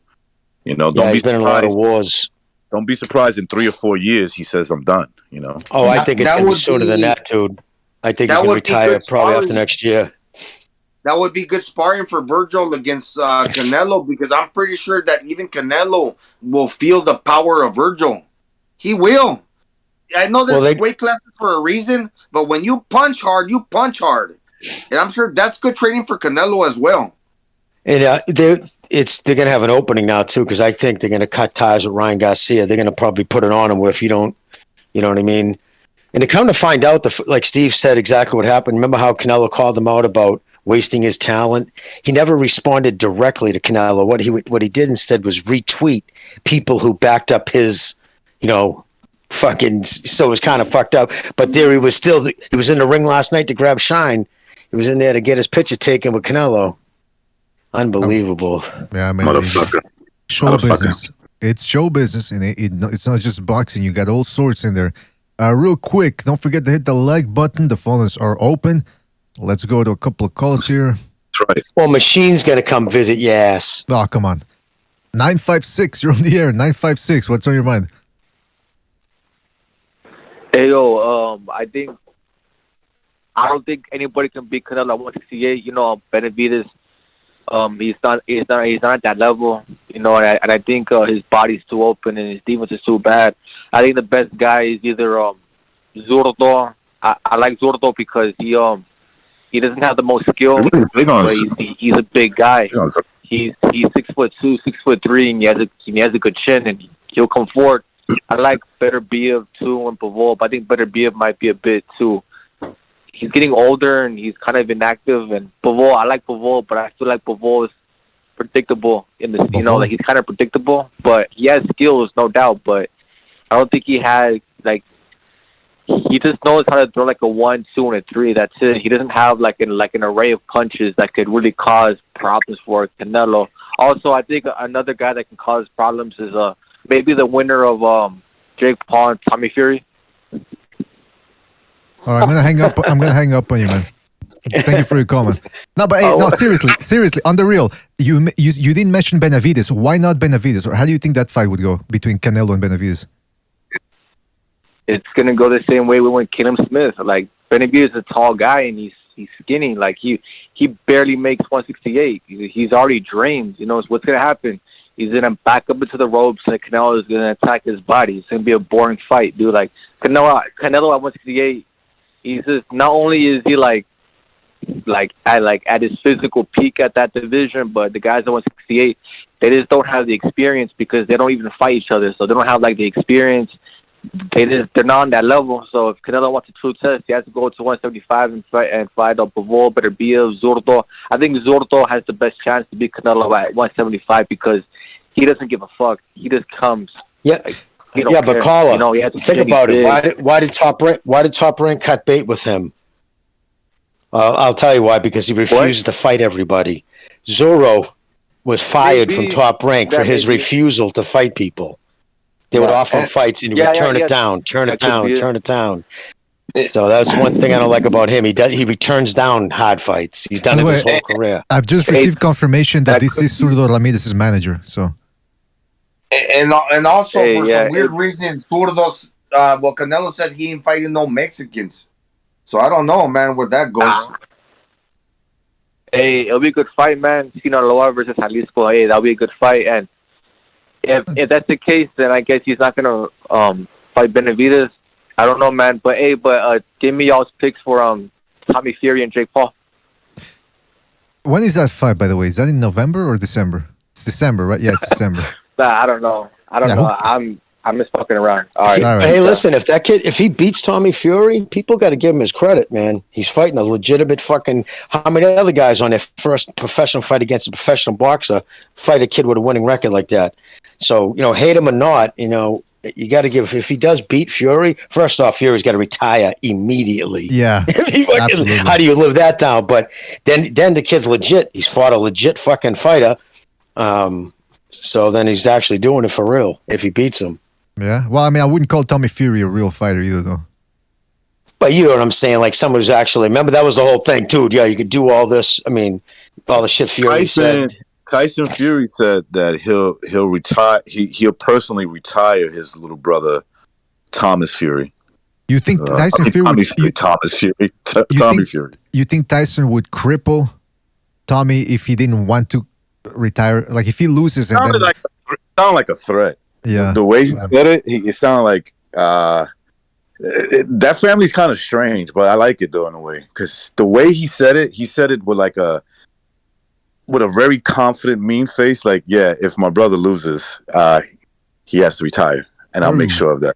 Tommy's a fucking juice head too, man. That dude's sauced out of his mind. I'm pretty sure, yeah, man. Oh, big time. You can see in his shoulders and traps, and yeah, he's definitely sauced. And they don't test guys at that level. Well, listen, Jimmy, Gonzalo, let me get to the. Did you guys pick up on something? Go ahead, Billy. Let me get to the phone calls here. We're almost at it. 530. You're on the air. 530. What's on your mind? Hey, what's up? It's Trill, man. Remember I called the other day and I said Canelo would stop him in the 8 rounds. Yeah. Trill. Hold on a second. Trill, man. Canelo KO 7 or 8 round dog walk. Yes, indeed. You were wrong.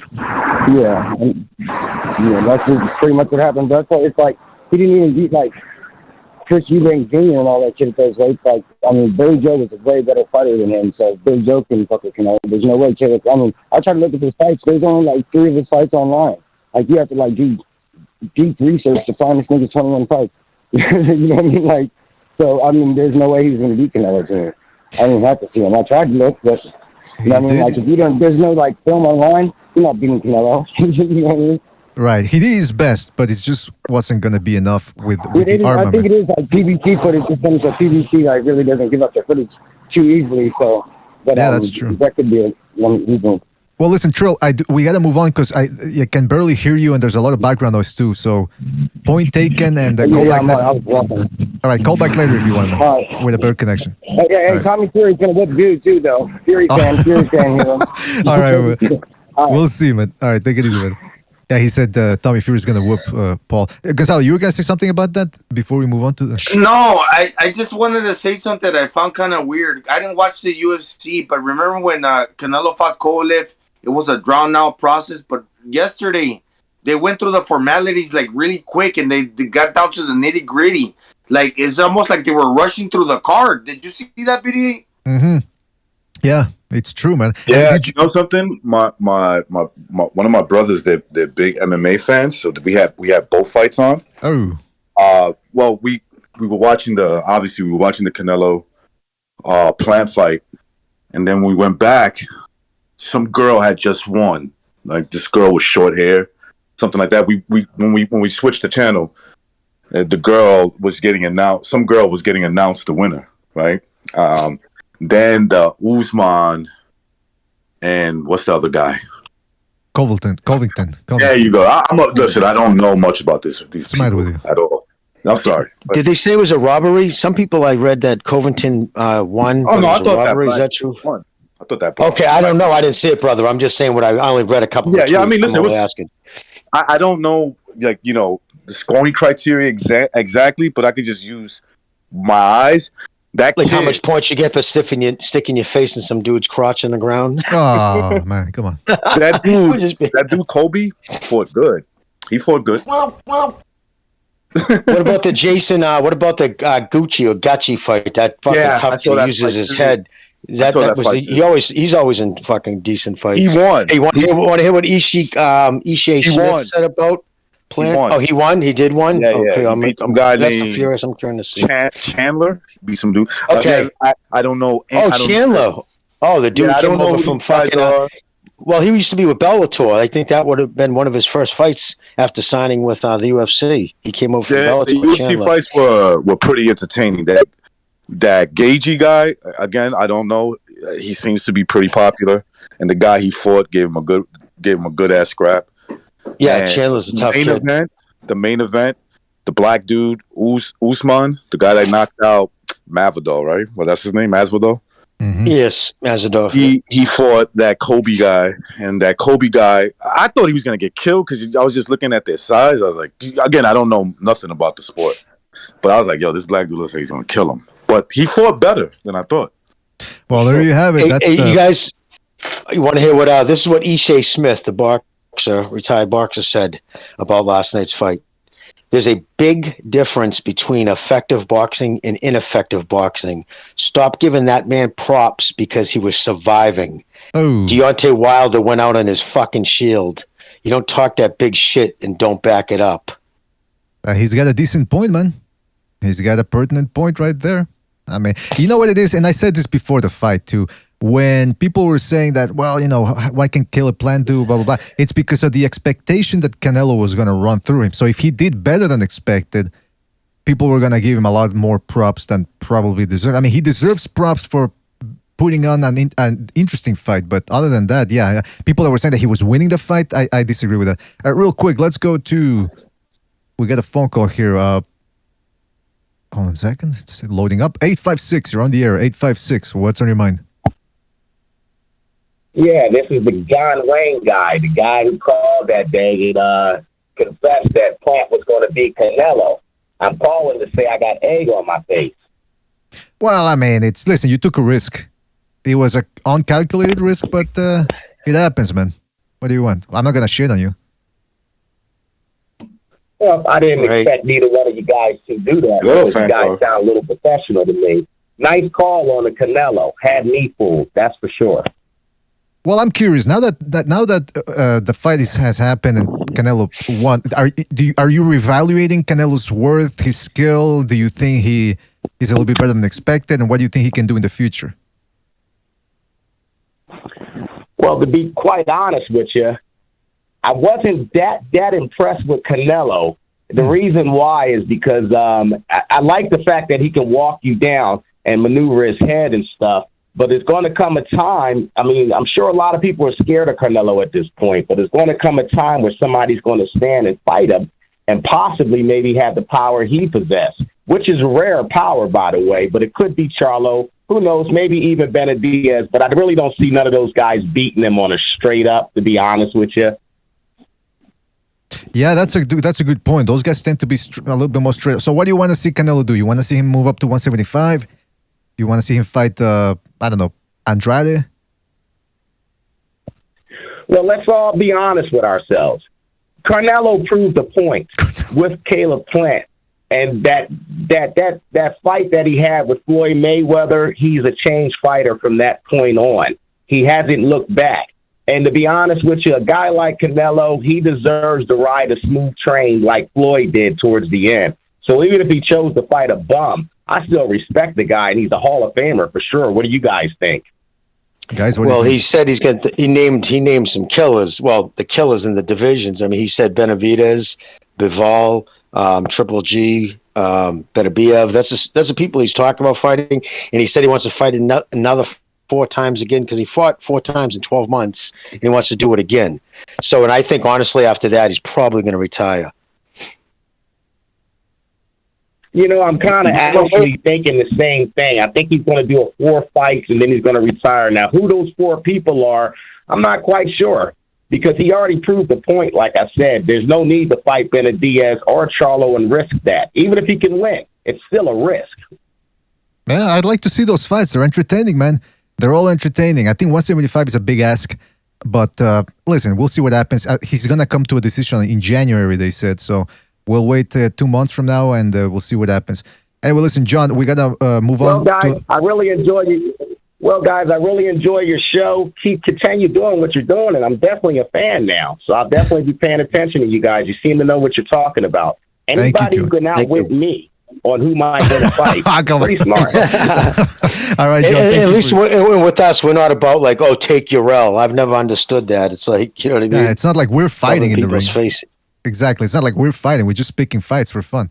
All right. Well, listen, John, thank you for your call. Go You're rescue doing that. a great job. Well, thank you, man. Thank you. Well, we got to move on. Call back next time, all right, man? Take it easy. It's an honor talking to you, guys. Dwyer. I mean, John. Yeah, he's got to go. He's got to go rescue a white woman from Indians. John Wayne. All right. Let's go to. It's not Dwyer. Well, it was a white woman, I think. All right. 386. You're on the air. 386. You're on the air. What's on your mind? What's up, fellas? Oh, the fuck is good? Action Jackson. What's on your mind, man? You know, it's been a while, boys. Recognize what's good. Jimmy, what's good? Got some shit for you guys. Jimmy, what's up, my man? How you doing? How you doing, Jackson? Let me speak, BDA. Shut up. All right. God damn it. It's good to see you, fellas. What's up, Jackson? So, yeah, man, I didn't even watch the fight. I knew Canelo was going to win. I bet a shitload of money. I won about $8,000, or no, 7,421. Didn't watch the fight. I went to a comedy club, did a bunch of shrooms. I've never done shrooms before. And, dude, comedy clubs with shrooms are fucking awesome, bro. Well, we got. I'm fucking serious. Yo, Jimmy, you probably know about this, right? Like. Yeah, I'm not. Dude, I'm not I didn't have a good time on them, but. Bro. Oh man, yo, BDA, you could do. Yo, if Stu was back, yo, you guys could kill it in the comedy game. Fucking murder it.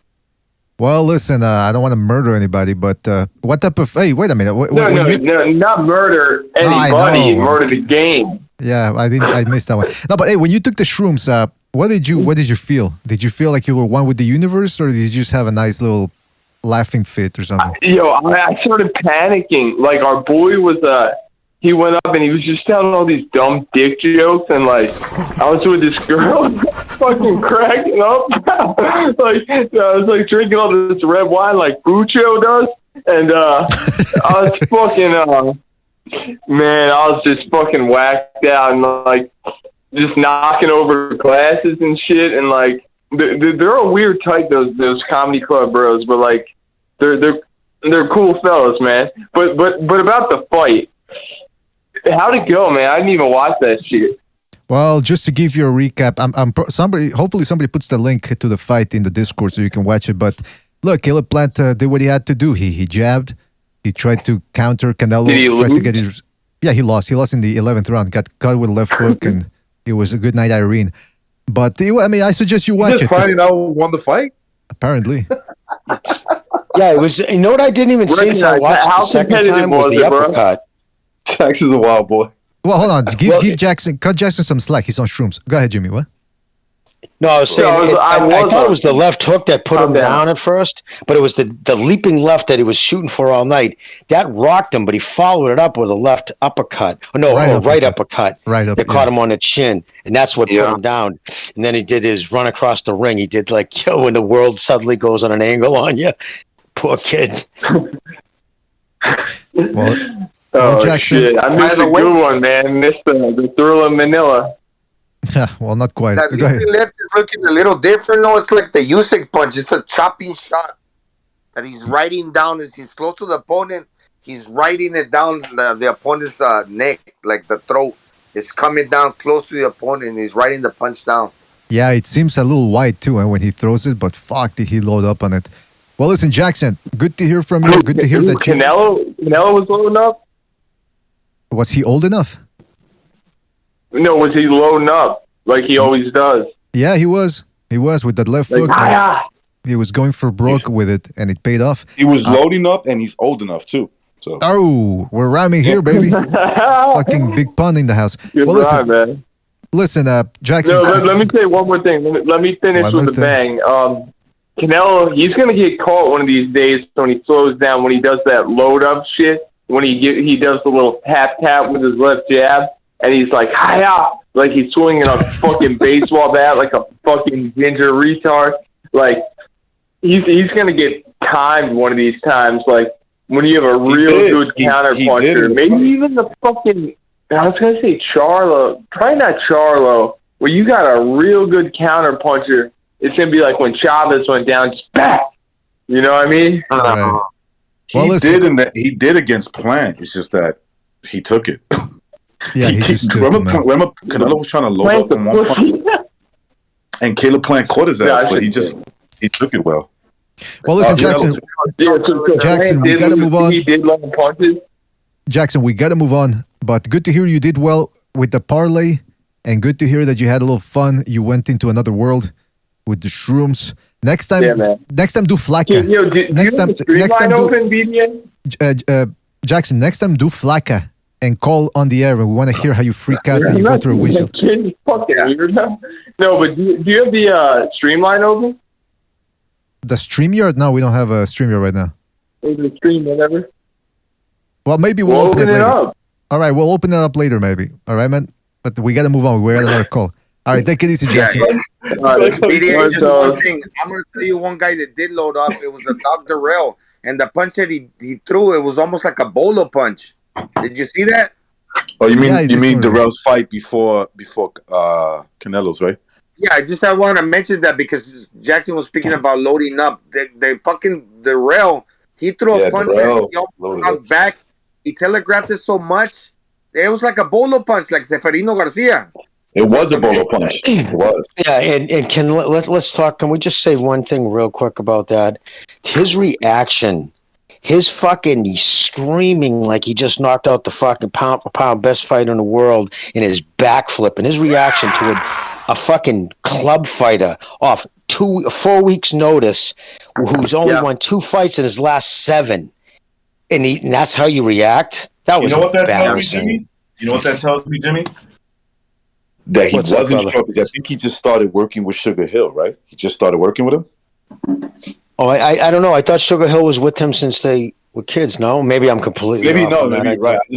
I never paid attention to Anthony Darrell. Never.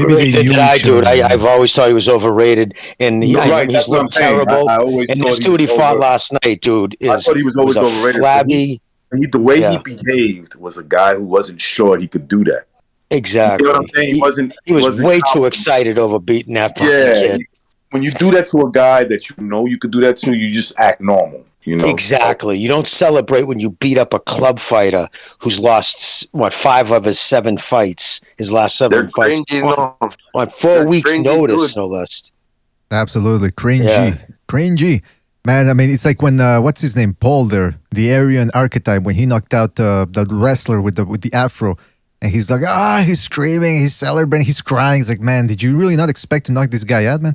All right, let's go to his brother's in the background. You can hear his voice, but he's cringy as fuck. He's saying something. Did you see that? Yeah, they're always screaming, man. They're always screaming stuff like they're in a revivalist church. Oh yeah, I was like, come on, man, just keep it on the low down. All right, let's go to 646. You're on the air, 646. What's on your mind? What's up, man? It's Viking. Oh, Viking. How you doing, man? What's on your mind? It was a great fight. I thought Canelo did what he was going to do. I feel like just like after the 4th round, I knew that was going to happen. It's like the taller fighters, Canelo's got kind of a recipe for these kind of guys, right? Like he hits those he's got like those, like double, like one to the front of the body and then one to the almost like to the back of the body where they like dip super low, and then he's got the uppercut like time right there. I thought I think Plant looked worse than he looked against Uzcategui. I think he just kind of like, I feel like the new game plan now is just like run, jab, and then hope to survive like the 12th round, and maybe your Uncle Heyman will give you a decision or something like that. It's just, they put no effort in like mixing up like the kind of offense. Like, I don't think like they are really like thinking offense first. It's just like the new game plan is just like survive this guy. I agree, they might man. like, every once in a while they probably throw like, a counter, but like it has like, they throw it with such less effort that, like they still need to conserve the energy in case they get caught. They still need the legs, like that kind of stuff. Absolutely, I agree with you, man, because it's Viking. It's like when these guys have been watching Mayweather so much, they think, okay, I'm not going to throw a hard shot unless it's perfect. And anybody who's boxed will tell you, if you look for the perfect shot, it's not going to come. Especially against a guy like Canelo, who's got great defense. But yeah, go ahead. Yeah, and then like that looping, like, that hook that Canelo does, that like put him down for the first time, that's like, that shit is like impossible to fucking defend, like, because he spends so much time looping to the body, and then he always looks down almost to your like stomach when he's throwing those looping, but he knows like right where your head is. But like he'll almost spend like 10 rounds setting up that one shot, and because like these bigger guys, he knows that they're carrying a big frame, and he like always feints so much, it keeps them mentally drained. So like they can't be perfect for all this while. So like they already got conditioned like for 9-10 rounds, the looping to the body, and then right above the head, Caleb-Plant was trying to be slick, trying to cover the body and the head. So he had the glove right up there. He thought that he was covered, and then he shoots his elbow downstairs because he thought he was coming downstairs, but no, it was like when they get hit with that, they buzz a little, and after that, Canelo's got a finisher, like send him right back to 8 Mile. So it's like it's impossible to fucking stop. I think back to 8 Mile. If it's sending back to he's freestyle. He's gonna be freestyling next week. No, but look, I mean, I give Caleb-Plant credit. I mean, he was getting paid good money. He was supposed to put on a good fight, and he tried his best, just couldn't work it out to get the win. But Viking, very great point about this new generation of fighters. Just what's his name? The Kron guy. I don't know why I'm forgetting his name now. Fuck. Emmanuel Stewart. Emmanuel Stewart said a long time ago. He says, "I want to see guys go for the knockout because nowadays there seems cool to go to the decision, and when the decision doesn't go their way, they complain. So he goes, go for the knockout. Try to stop the guy. Don't rely out of the judge's hands." Exactly. Yeah, I think. You think Charlo would go for it? I don't know. I don't think so. That guy was a good man. No, that guy, Emmanuel Stewart was a good man. He was right all right. Before he died, he was running around and the fucking and the telecast doing the fights, and next thing you know, he died. Yeah, that's a shame, man. Yeah. It's I mean, he was an old guy. But listen, Viking, we got to move on. Excellent points. Call back next time, right, man? All right, man. All right, take it easy, man. He was 2 years younger than me.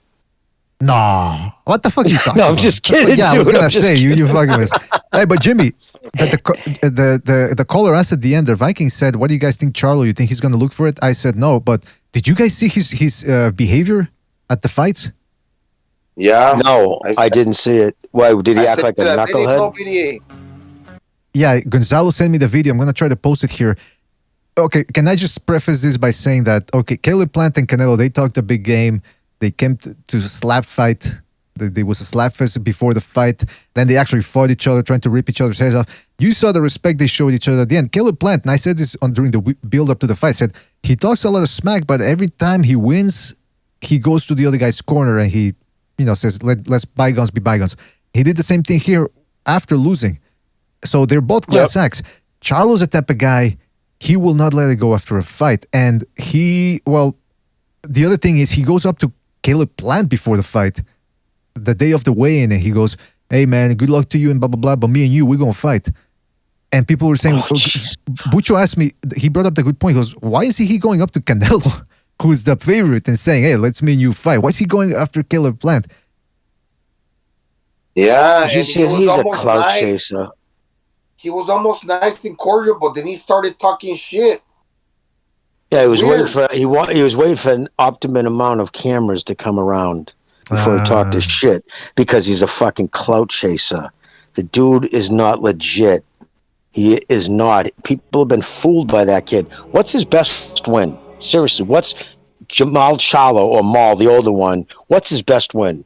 The older, it's I would say Julian Williams, right? And look how that's fucking aged. Great point. Great effing point, man. What do you guys think about that? Well, actually, let me just read a super chat real quick, and then generic Villa fan says Plant blatantly dived like Kova and Kirkland. Come on. I think he's being facetious because I think I heard him say the opposite last night. So, but shout out to generic Villa fan for his contribution. Yeah, they're all taking dives now, man. It's like fucking Malaysian airplanes. They're all diving down. Let me show you guys the video of Charlo's behavior last night. Can you see the screen I'm sharing with you? Guys on the Discord. The fuck? Did anyone disappear all of a sudden? Jimmy recognized? Yeah. No, I can see I'm sorry. I was answering you with the mute on like an idiot. Sorry. Yes, I can see it. All right. Mateo's Mateo's what? He's crying. Don't worry about it. Don't worry about it. Hey, put the show on the TV. He'll listen to my soothing voice and he'll fall asleep. The fuck is that music coming from? Okay, check this out, man. He was acting like a fucking punk. This video, it's incomplete because he doesn't show the complete beginning. But somebody asked Charlo about Canelo, and look at his fucking reaction. Hold on. Look at that. Because somebody asked him about Canelo in the crowd. Clown. Like Tank said a long time ago, dude, you're a cokehead. I think he is. And then look, fucking cokehead. But that's not all. Look at it. He slaps the guy. He slapped the guy's camera. Yeah. He's a clown. Know what it is, dude? You know what happened? I can tell you right now, human nature, what's going on with him. He's sitting there.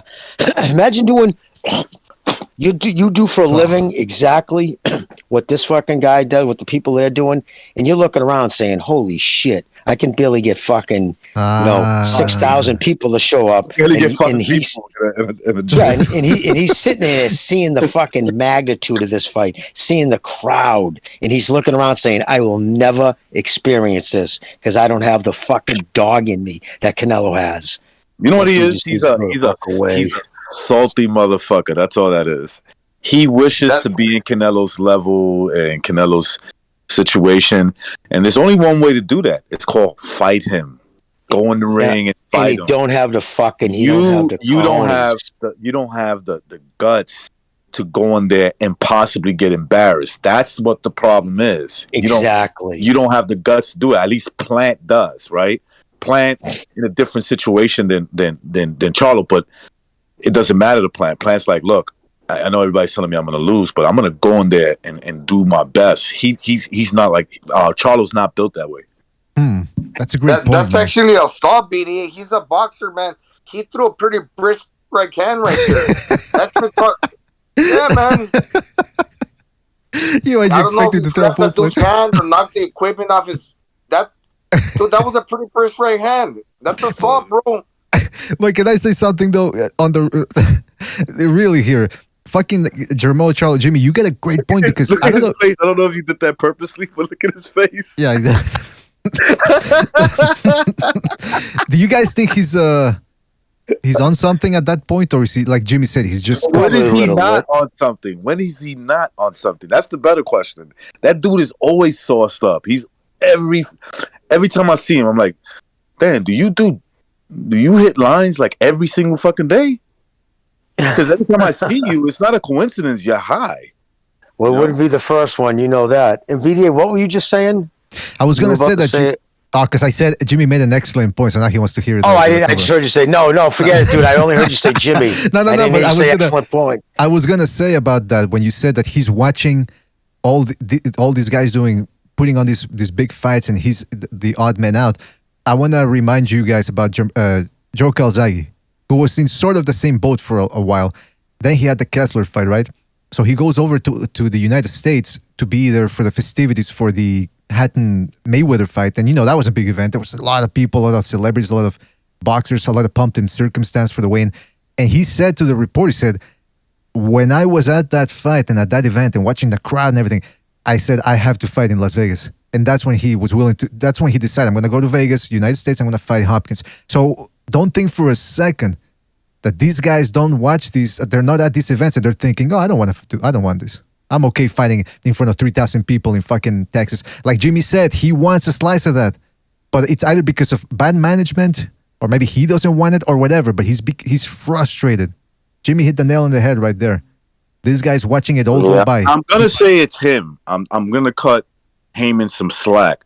You can see when these guys are interested in a fight, Heyman lets them fight these guys, win, lose, or draw, right?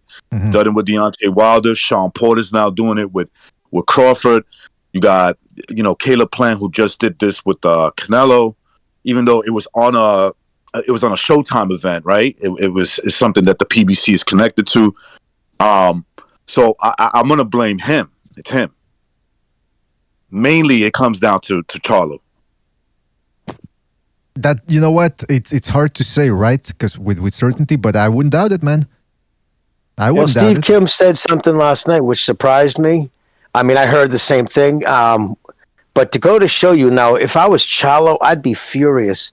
Steve said that he was told that the offer from Canelo, from Golden Boy at the time, which would have been by far more than double his biggest payday. Yeah, it was between 7 and 8 million, right? And he never even received the order because, so he claims. But I mean, Steve said the same thing, that he heard that Heyman never even told, because Heyman's an advisor. You would call the PBC, in Vegas, and then they would normally reach out to whatever manager you have, and then say, "Hey, listen, it's the offer we got."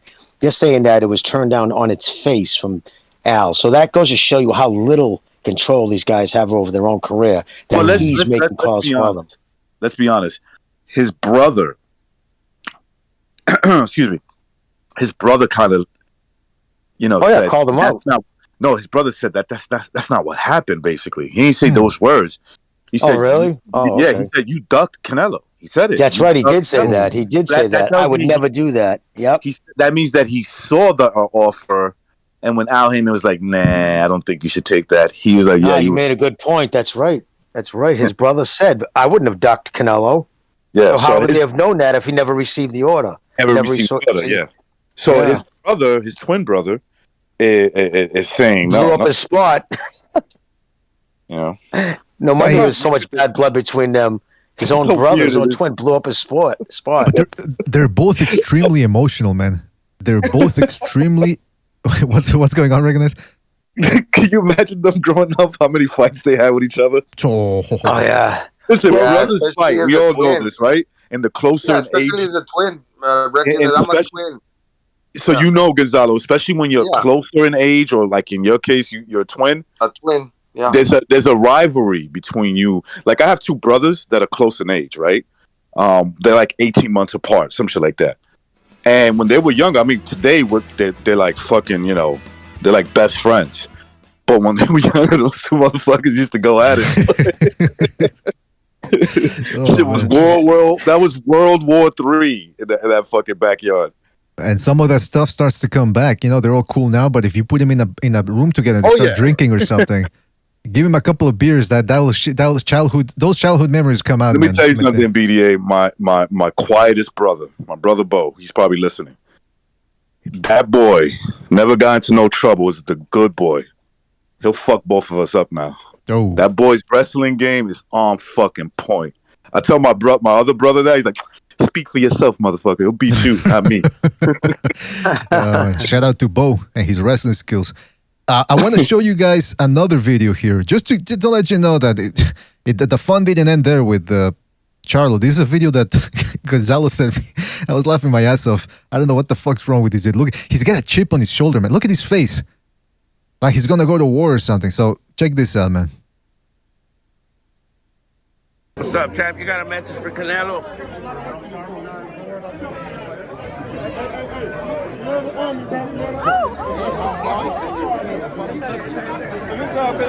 He's fucking acting like his Tommy Lee with Pamela Anderson leaving the club or something. Like Tank said, this boy is always coked out.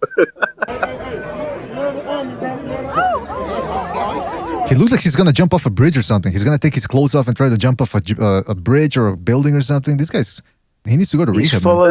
He's full of anger, man. He's just full of anger. He's never gonna be that guy. He should take it out in the ring. Use that and use that as energy. Catalyze it or metabolize it. I don't know how you say that, but turn it into energy instead of fucking going after people in the fucking the Mexican guy with the hat in front of him. What are you looking at? Yeah. He doesn't even know who the guy is. Like, ¿este negrito es un rapper o algo? ¿O qué es? Let me tell you something. The Mexicans Fuck, in the you West stepping Coast, on my shoe, Conto. the Mexicans in the West Coast, they're very fucking confronting people, bro. You know he has pointy fucking with silver tips on him, cowboy boots. No pisas mis zapatos, güey. He's no pisas mis zapatos, güey. Te voy a madrear, cabrón. What? I gotta tell you the story. I was in Vegas one time, and I was with a bunch of friends, even some friends that I have from the West Coast, right? And we were all hanging out, and this Mexican dude says, "Hey, you." I said, we were like, "Oh shit, who's he talking to?" He's like, "Yo, big guy. What's up, Holmes?" I was like, "Oh shit." I was like, "What's up?" He's like, "I know you, right?" I'm like, "Dude, I live in New York." He's like, "Yeah, I think I know you." Yo, that was creepy as fuck, bro. The fuck? I thought he was gonna assassinate me, bro. That Mexican to be there and wearing that Stetson hat and the garb where he's at right. What do you think he does for a living? I would say he's like a cop or a sheriff or a bounty hunter, some shit like that. We're creating a whole lifestyle for this guy. Look how he's staring at. Look how he's staring at Controller. Like he's like, "I'm not gonna move, motherfucker." Yeah, he's not impressed. Yeah, he's not impressed. He's probably a boss. No, he's probably got a 9mm with a bunch of diamonds encrusted in his right through you, kid. Yeah. He's probably chopped up a couple of heads in No, my thing is this: everybody who says Canelo, Chalo, we had guys on last night saying that, avoiding, Chalo. He's avoiding Chalo. Then why doesn't he fight Benavidez? Those two should get it on. Benavidez is calling him I'm getting tired of all these guys who don't fight anybody and they wait in line with their fucking. Did they win the golden ticket? You know what I mean? Jimmy, Benavidez has been calling him out big time. Oh yeah, big dude. Time, bro. Oh yeah, he's just absolutely eviscerated him online, called him all kinds of names and shit. I mean, child, listen, you want to know? There's little things people do that tells you a lot about who they are as people. Why would you, as a professional fighter, purposely pick up a joint and light it on a camera, but acting like you don't really want the camera to see it, but you're doing it just to let your fan base know you smoke weed? That's no immature that is, dude. It's like, come on, dude. It's a wannabe, right? Exactly. He's a poser all the way around. Like I've said, a great athlete who would have, dominated in whatever high school sport he played in. Quick, twitch fiber muscles and everything. Good hand-eye coordination. But he's not a fighter at his heart. Like fucking Benavidez would be throwing hands with dudes out in front of 7-Eleven at 2:00 in the morning just because. But speaking of hand-eye coordination, he seems to be doing pretty well here when he's coked out of his mind, walking straight. I mean, you got to give him credit for that, man. Look at him. He's dispersing the crowd. People are laughing at him in his face. People are laughing at him in his face. The Mexican made him move. It's true, man. What the fuck, man? Hold on, let's rewatch that. Watch. Look at the Mexican. Oh, yeah, he did. And he made the other brother walk around, too. He fucking... Walk the fuck around, cabron. BDA, he reminds me of that guy that said, "Hey, I think I know you." That's El Don, man. El Don de Sinaloa. That motherfucker, he runs that town, man. Jeez, he has one of those silver-plated fucking 9mm all engraved with an ivory pistol, handle. Exactly. Oh yeah, I was surprised by the walk into the ring. That whole celebration. What was it, Maná? The rock and roll singer, the Mexican guy. That was a good introduction. I thought that was Mickey Rourke. Yes. What about the fucking guy that Plant came out with? What was he? Fucking MC Mumbles? I didn't understand a fucking word that dude said. Yeah, those good. Hey, man. They were supporting their boy, man. Well, I guess the name of the song was Canelo-Plant. Something. I guess it was actually a song he wrote for him. I couldn't understand a word he said. I'm like, oh man. Hey, let's give a shout out again to the Mexican dude, El Don de Sinaloa, who made a coked out Charlo walk around him. You move, Ese. I'm not moving anyway.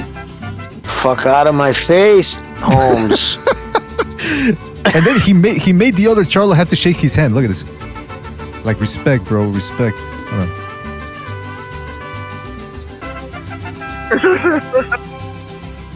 Man, that's fantastic. Dude probably rode bulls his entire life.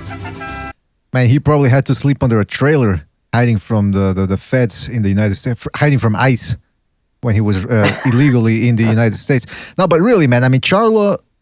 By the way, shout out to somebody just dropped a super chat here real quick. It's gonna take a while for it to load up, but yeah, Charlo, man. I mean, this dude, he's coked out. People think, well, why is he? Oh, hold on. A generic Villa fan. Shout out to generic Villa fan for his contribution for the super chat. Says, remember when Jacobs rolled up and G checked him? Oh yeah, well, Jacobs rolled up to Charlo, and Charlo stayed real quiet. Actually, one of his entourage guys, some little pipsqueak, he was the one that was barking up and down. No. Don't shake his hand. Don't shake his hand. I think it's pronounced Charlo. How about shit stain? But hey, you know, some people say that's why people say, "Well, why you dogging on Charlo? Why you giving me credit? Is it because you're racist?" Well, guess what? He hasn't fought anybody in 3-4 years, and he's a shitball to his fans. You want me to root for that guy? You got shit standards, my friends. Those people that go, I like the Charlos. It's probably because you get a shit attitude too, and you relate scared to of Jacobs, man. He was scared of Jacobs. Come on, and man. Again, yeah, and it's just the fact that like for the same reasons they were saying, oh, Plant's gonna win, and we were saying yes, he might have some abilities and stuff, but it's like recognized what you said, experience. You know what I mean? That just pays the bills and just all that other shit. And they're doing the same thing with Charlo. All of a sudden, okay, now it's next man up, Charlo. So now they're going to a smaller guy who's never fought anybody. It's crazy. Charlo will get stopped. Let's be honest. Oh yeah, I think he destroys Charlo. I think Charlo will have some success, and then the later rounds will kick in. He fades. So you saw what Montiel did to him, except that it's going to be for Canelo. Yeah. He's going to get stopped. And Montiel, my God, dude, let's be honest. He's a gatekeeper at best. Montiel. What would Canelo do to that fucking dude?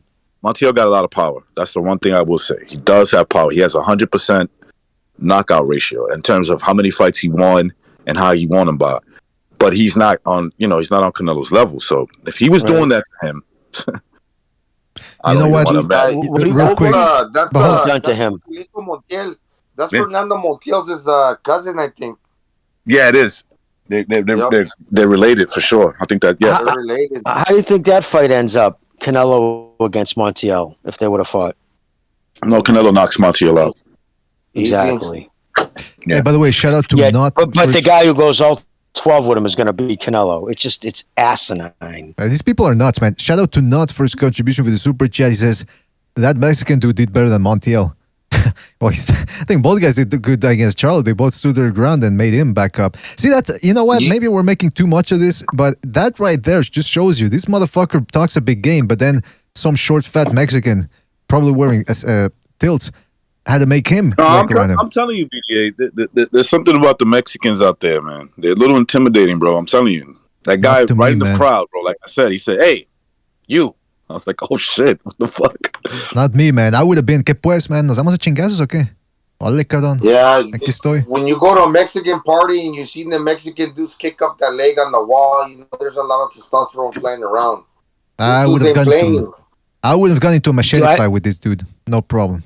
Well, dude, I was at one of Mickey's fights years ago when I was married, and my wife was with me, and it was just me and her walking by the hotel out in Vegas, and it was just me and her, like I said, and these dudes off in a car would drive by real slow, and they said something, so of course I barked at them, but it was funny. 3 Mexican kids run right up, dude, what's up, man? And they were yelling, what's up to those dudes? Fucking cowards picking on a dude with just a woman. And out of nowhere, these 3 Mexican dudes came up like, we got you, bro. I was like, wow, man, thank you. Shook all the hands and shit. I said, if you guys come over to I'll buy you a drink and shit. But I thought that was cool. They saw it was just me and my woman, and they ran right up on my side. So I never fucking. But were you shout out outside of to the my Home Mexicans. Depot or? What's up? You said you were outside of the Home Depot or where? No, outside we were in Vegas on the Strip. We were walking. These kids drove by and they started barking something. And I should have ignored them, but being the fucking Napoleon syndrome, like fuck, you know what I mean? And so, but these three dudes ran up. What's up, man? Fucking, and they said because I was just with me and a girl, and they didn't like that these dudes were picking the spot. Absolutely, man. There you go. So they were right there for me. So props. Rafael Garza in the chat says, "Can Jimmy and Reckon I speak like Mexicans one more time? They're honorary Mexicans."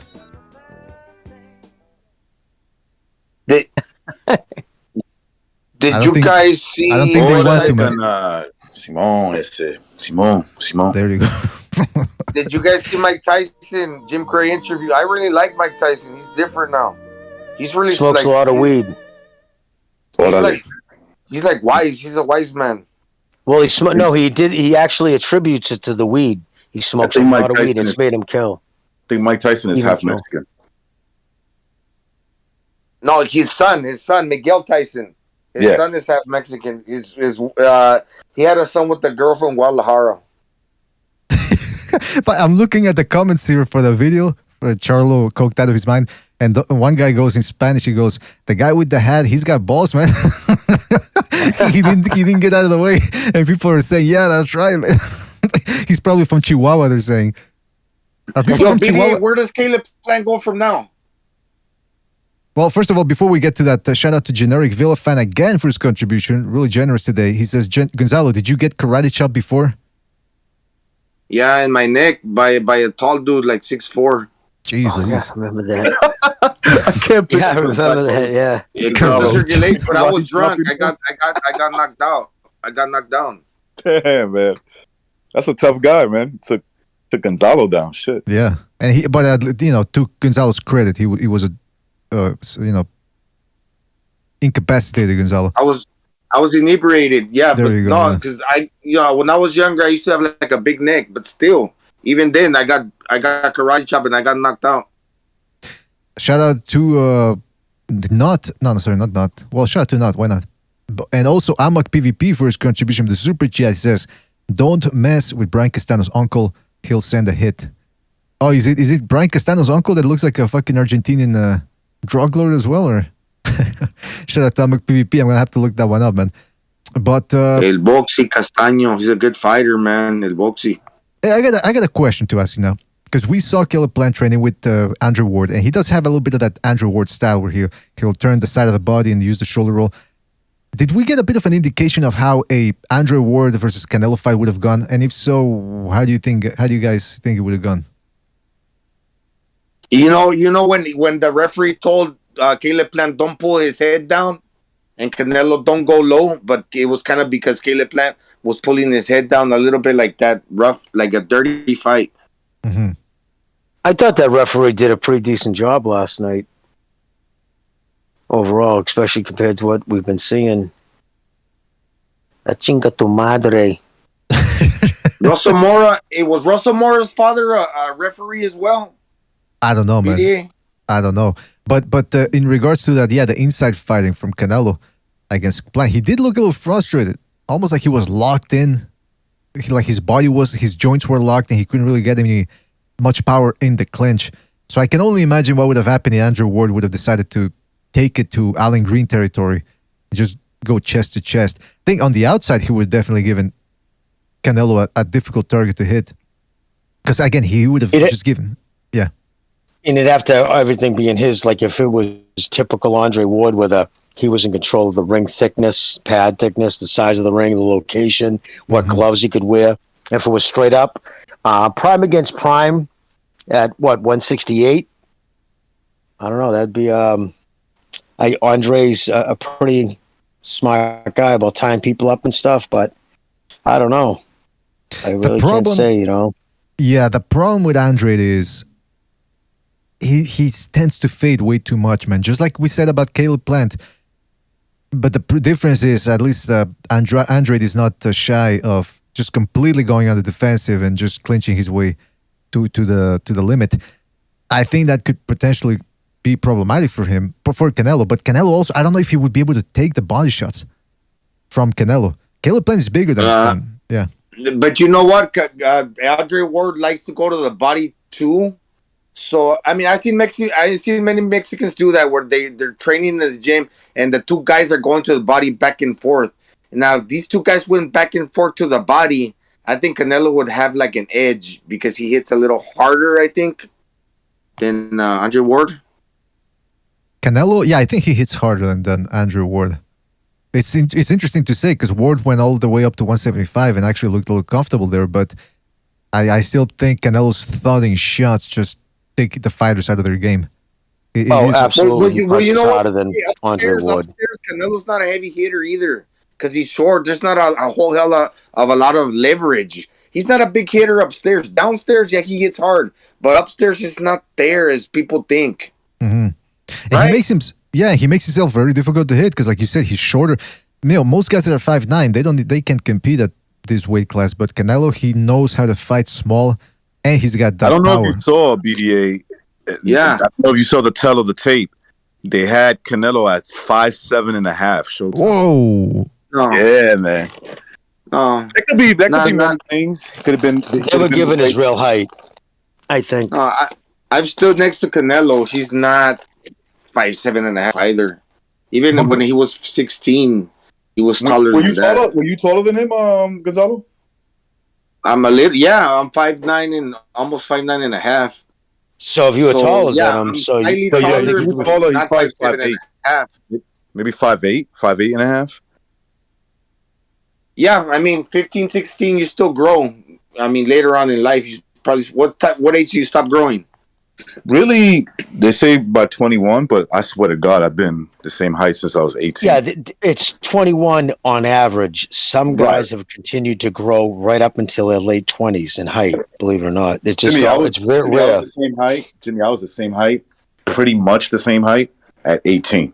You're still growing. What are you talking about? Every time you show up, you're 6'1", then you're 6'2", then 3. Your muscle, your skeleton frame, and your muscle doesn't stop growing until you're 38. Right. Really? Yes, your muscularity. I think I shrunk, man. I think I shrunk a little bit. Why, is it cold outside or what the fuck? All right. No, I don't know because every time I go get, like I went a couple of times. You get your physical. They make you stand on the weight scale. And, my sons like to do the whole height thing. And so they like, Daddy, go on there. And I go on it and I'm like, wait a second. Is there something wrong with your fucking this thing? And they're like, no, there's nothing wrong with it. It's perfectly accurate. Like, you motherfuckers, man. Oh, that type of language around kids. That's some like the commission. I don't know if they used to make you stand on a scale, and they'd also measure your height. They'd have you stand, put your head up, and then slide that stick down and do your height to get the right measurement. So I don't know if they did that. Yeah, I don't probably do. Well, I mean, I don't know. Maybe the network does that, but I don't know if the commission does that anymore. And real quick, let's go to a phone call here. And hit the like button, fellas. Hit the like. Really helps us out. Hit the like. Don't be shy. 301, you're on the air. 301. What's on your mind? Hey, guys. How's it going? I just wanted to riff quickly on this subject of Canelo versus Ward. Because for me, the Plant fight actually was very telling in this case. Like, just looking at the size of them two, Canelo was a lot more wild. Like, he was like a lot less effective than I thought he'd be. And I think like the size difference was bothering him, and so was like the lead hand control. And I'd say his Ward had such an educated left hand, and he fought a lot like Larry Holmes. Like there's a Wee Willie video that compares the two. Like he was so good at controlling you with the lead hand, he could switch from jabbing you to grappling you, and then he was such a good inside fighter. I actually think that Ward would take Canelo into deep waters and possibly stop him. Oh, because he had, beyond all that, like a really good sense of timing and rhythm. Like he could, some of the few fighters I've seen who can slip your lead hand and throw his lead hand to hit you, like he did on Kovalov. Like he had such good like feints and reactions, and like that, like he would throw this exit right hand to the body. And I think like Canelo's never been tested to the body the way Ward would test him. And he was so much bigger than him. I think he'd be so much stronger. And one other thing to note is Ward was basically a one-handed fighter for most of his career. Like, he tore his right subscapularis when he was 12 and never had surgery done. And then he stopped Kovalev in their second fight, if you remember, with that. He began, like, the end of it started with this right hand he threw. And that was, like, the first time he could throw it with impunity. So, I actually think, like, if we're talking about, Toki says, that's what he says. I mean, we can believe him. I mean, that's what he says. Well, I would, because if you look at the rest of his career, you look at like the Edson Miranda fight, for example, he's only thrown his left hand. He barely throws his right hand throughout that tournament. I mean, he was beating these guys with just a jab and a hook, like Arthur Abraham. Who's he knocked out? Where is he showing you this immense power that you think he can stop Canelo, who's never even been down? It's not the immense power. It's the way I think the two would exchange. Right, I think it's that Canelo would, present like the more success Ward would have, the more like steam Canelo would build up, and I think that aggressiveness would work against Canelo in the rare case of Ward. It's not the power. I think it's just that he would give him the opportunity to hit him cleanly. Oh, but I misunderstood you. I thought you said Ward would stop him. I know. I thought you said Ward would stop him. Yeah, I think he could possibly stop him. I don't know if he would. I mean, I wouldn't say Canelo has like a bad chin or something. I just think Ward's the kind of fighter where the more aggressive Canelo has a world level elite chin. Yeah, he has an above average world level elite chin. So Ward's not that type of fighter. Ward would have to beat him on points. He would have to tie him up. I don't know. I can't say how it would go. I'm not one of those people. I don't like fantasy fights. I don't like to really comment on them because you don't really know. But I can sort of see where the color. Yeah, I can sort of see where the color's coming from, because if Ward could somehow tire Canelo out, maybe. But it's a difficult one to see. But maybe if he gets him tired, it's a big if. It's a big if. Yeah, it's hard to say, but I'm pretty sure if that would have been Ward instead of Plant, he wouldn't have fucking got knocked out. Yeah. Ward's tough and grimy. He's a grimy motherfucker. Yeah, he is, man. He's rough and tough. All right, he's also really smart. A very cerebral fighter. Yeah, he was, man. I would say the only guy who would beat him was Calzaghe or Jones at that weight class. All right. I think Calzaghe is a really tough. Anyway. All right, 301. Thank you for your call. We gotta move on, but call back next time, right, man? Good points. Excellent points. Have a nice one, guys. You too, man.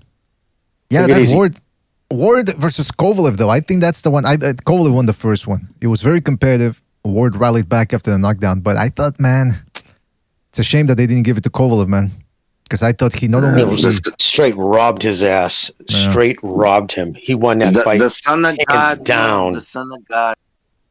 The interesting thing about Kovalev is he didn't do anything fancy in the sense, anything overtly flashy. Like, Canelo-Plant, you look at him, he does a shoulder roll, he bends at the waist and all that. Kovalev he would just stand in front of you. A jab that was not telegraphed at all. Just as straight a jab as you could ask for.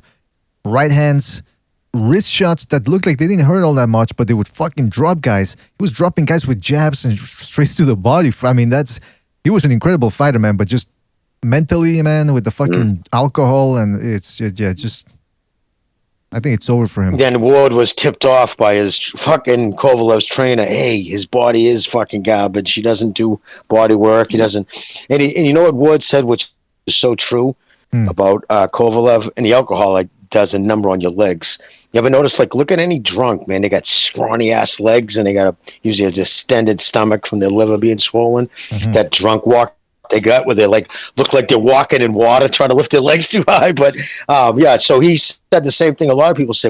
You think he's going to be a lot stronger when you get in a clinch. You realize wow, this dude ain't that strong. He's got sticks for legs. Where Canelo's got he's got big ass fucking thighs. That kid's a strong dude, man. Yeah, he's got big legs and a big back. It's just his wrists. Look at his wrists, his neck. Did you guys ever? He's got a big. Did you guys? Speaking of John David Jackson, Jimmy, you just reminded me of something. What a coincidence! He hasn't been in a major fight or in a major corner that I can remember since the whole Kovalev thing went down. Well, who the fuck would hire somebody if you have a disagreement or if you don't like he doesn't like you, he sells you out. Because he didn't even deny that, dude. He actually made a joke about it when he talked about it because he's good friends with Prince, and they let it slip that he was feeding us information. Why would Ward attack his groin and stomach the way he did right from the outside of that fight? Well, to be fair, he did have success in the first one doing that. But to that extent, like he was on a man on a mission the way he attacked his body. Right. But you know what I mean? And like I said, they didn't even deny that fucking the dude told on Canelo. Kovalev's supposed to be an asshole. I mean, this dude don't like him at all. I'm surprised how the fucking were they working together if there's that much dislike between them? It's crazy. He was criticizing him and he was saying, Jimmy, that Kovalev got the name brand on every piece of his equipment, but everybody does that nowadays. Danny Garcia, Canelo Alvarez, the name brand. It's stenciled or it's embroidered into the your gloves, your shorts, everything. Yeah, especially in the gym. Some dudes don't want other dudes wearing their gloves. You know what I mean? Oh, you're talking about fucking you're talking about having it actually put in professionally to have the name on it. Yeah. Okay. Well, I thought you meant write your name in it. By that, trying to say that he feels like he's better than everybody else because I'm the crusher. I'm like this. I'm like that. No, but everybody does that, right? They label that's kind of but everybody isn't that what everybody does? It's an extreme confident. Listen, that game. If you're not extremely confident, it's not a game to be involved in. I think that John David Jackson was just looking for reasons to fucking go at Kovalev. I think that's the reason why he hasn't had anybody. I think he overdoes it. Look, even the fucking the face mask nowadays with the COVID, he's got the Manny Pacquiao like he's kneeling down to God. I think he kind of overdoes that too, and he's supposed to be this humble guy. But Manny Pacquiao's a fucking mercenary. Listen, can I just say something about? Let's not play no games. That dude took money from everybody. You could be fucking an old lady going, I got $10,000 left in my name, but I'll give it to you. Thank you, lady. And he would grab it and walk away. That motherfucker, seriously, a notorious mercenary. I will be. He's got in trouble from taking money all the time from people. I will be taking all your money now, old lady. Thank you very much. I'll take that, lady. Oh, you homeless? Fuck off. You have very much money. No, but he was a mercenary. Now, give me your money and give up your ass as well. No, but you know what, man? I wanted to say something. Going back to John David Jackson, that was a smoking gun, Jimmy. Like you said, when he was making jokes about betraying Kovalev, and not for nothing, man. But remember, he was the one that was in. I think it was Randall Bailey's corner during one fight, and Bailey, he wouldn't let his hands go, even though he could crack like a motherfucker. And all of a sudden, I think that's the fight where David Jackson actually left the corner. And we actually talked to Randall Bailey. This was the day before the first Golovkin Canelo fight, and he was a special guest, and we were asking him stuff, and he said, man, this is his story, man. He said, John David Jackson didn't help me at all. He wouldn't even hold the pads for me, he said, or something akin to that. He said something about John David Jackson essentially John David Jackson being a crappy trainer and not invested in his fights. He said he would only show up at the fight, but he wouldn't really work with me. So, yeah, there's something. It's also. And I think Kovalev picked him too because he's not a stickler to make these guys do shit. Because remember, that was Kovalev's biggest. When he first came here, he went to Big Bear, and he didn't even last 2 days there training because he has all his guys trained together. Whoever's the biggest name. Like when GGG's training there, whatever he's doing, like everybody goes and tries to do it along with him, and nobody usually keeps up with him in almost every exercise. And Kovalev tried it. Put him down. Oh yeah, Kovalev didn't like that either. Kovalev was like, "No, I don't want to do a group thing." And I guess they were like, "That's what we do here. Everybody, we just do it together as a team." Oh yeah, and he didn't like that concept. Yeah, so he didn't like that concept, and the Big Bear, just too much for him, so he left. I think John David Jackson just didn't give a fuck. Yeah, do whatever you want, dude. I just want the money. Seriously, he dropped them with the body shot. But isn't it interesting that Kovalev, because we'd heard those stories, right? That Triple G had actually got the best of him in sparring and all that. And at that time, I was skeptical. Back in 2016, 2017. But now it seems it makes sense. And not for nothing, but that just goes to show you the mentality of Kovalev, that here's this dude from Russia. He had a good amateur career, but really Beterbiev was the guy he was the crown jewel of amateur boxing over there in Russia. So essentially, Kovalev is a nobody. And he wants to be the one calling the shots. I mean, that just shows you that he wasn't gonna last that long. I mean, he had a very good run. Don't get me wrong, but just mentally, he was a bit of a diva. No, you're right. And listen, Boone, he fought both. Well, he spot both Kovalev and Triple G number of times, and he said emphatically stated that GGG punched harder. Who said that? Boone, Daniel Boone. Oh, Darnell Boone, yeah. Darnell Boone, yes. He spot both Kovalev and GGG many times. Didn't he fight him and get a draw against Darnell Boone? Interesting, because Darnell Boone was only like 5'7" or 5'8" for a light heavy. Yeah, and he said without a doubt GGG punches harder. Like, it wasn't like he had to think about it. He came right out and said, it's like, oh, no doubt GGG punches harder. And people I know have a hard time understanding that because they think automatically someone's bigger, they punch harder, but that's not always the case, especially when they're dieting down to a smaller weight. Oh yeah, that's because that's how I brought up Virgil Ortiz. That would be good work for Canelo and for Ortiz as well. Because even though Ortiz is a lighter weight, that kid still punch hard. That would be good work for each other. Did you guys talk about saying online that? Oh, did you guys talk about that the Ortiz situation? About the switching trainers.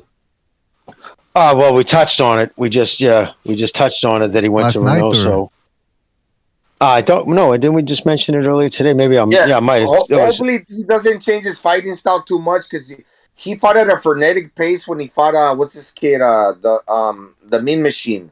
Hopefully, he don't change it up so much where he's being more like with his punches, doesn't throw as many punches. And the number one guy is still there. I know they call him a second, and I respect his father for bringing in outside people. But it goes to show you, his father's the number one guy in his corner and always will be. I think he has these other guys to help round it off. You know what I mean? And honestly, if you remember correctly, was it Teofimo's last fight or the fight not Teofimo, Ortiz's last fight or the fight before that Garcia wasn't in his corner. He was in somebody else's corner the same night who had a fight because he was with that kid longer, which I understand. Garcia being like, I've been with this kid longer. Some fighters take big offense to that. Like, I'm a bigger name. You should have been in my corner. Did that have something to do with him jumping ship? I don't know. I'm just speculating because this is a talk show. That's what he said. Even though Garcia took a pay cut, he went with the kid that fought Maloney. That guy's like a flyweight. And he's been with them for years. So Garcia, to his credit, was being loyal. But at the same token, when you have bigger name guys with you, they could have taken offense. I'm not saying he did, but he could have. But I just thought about this.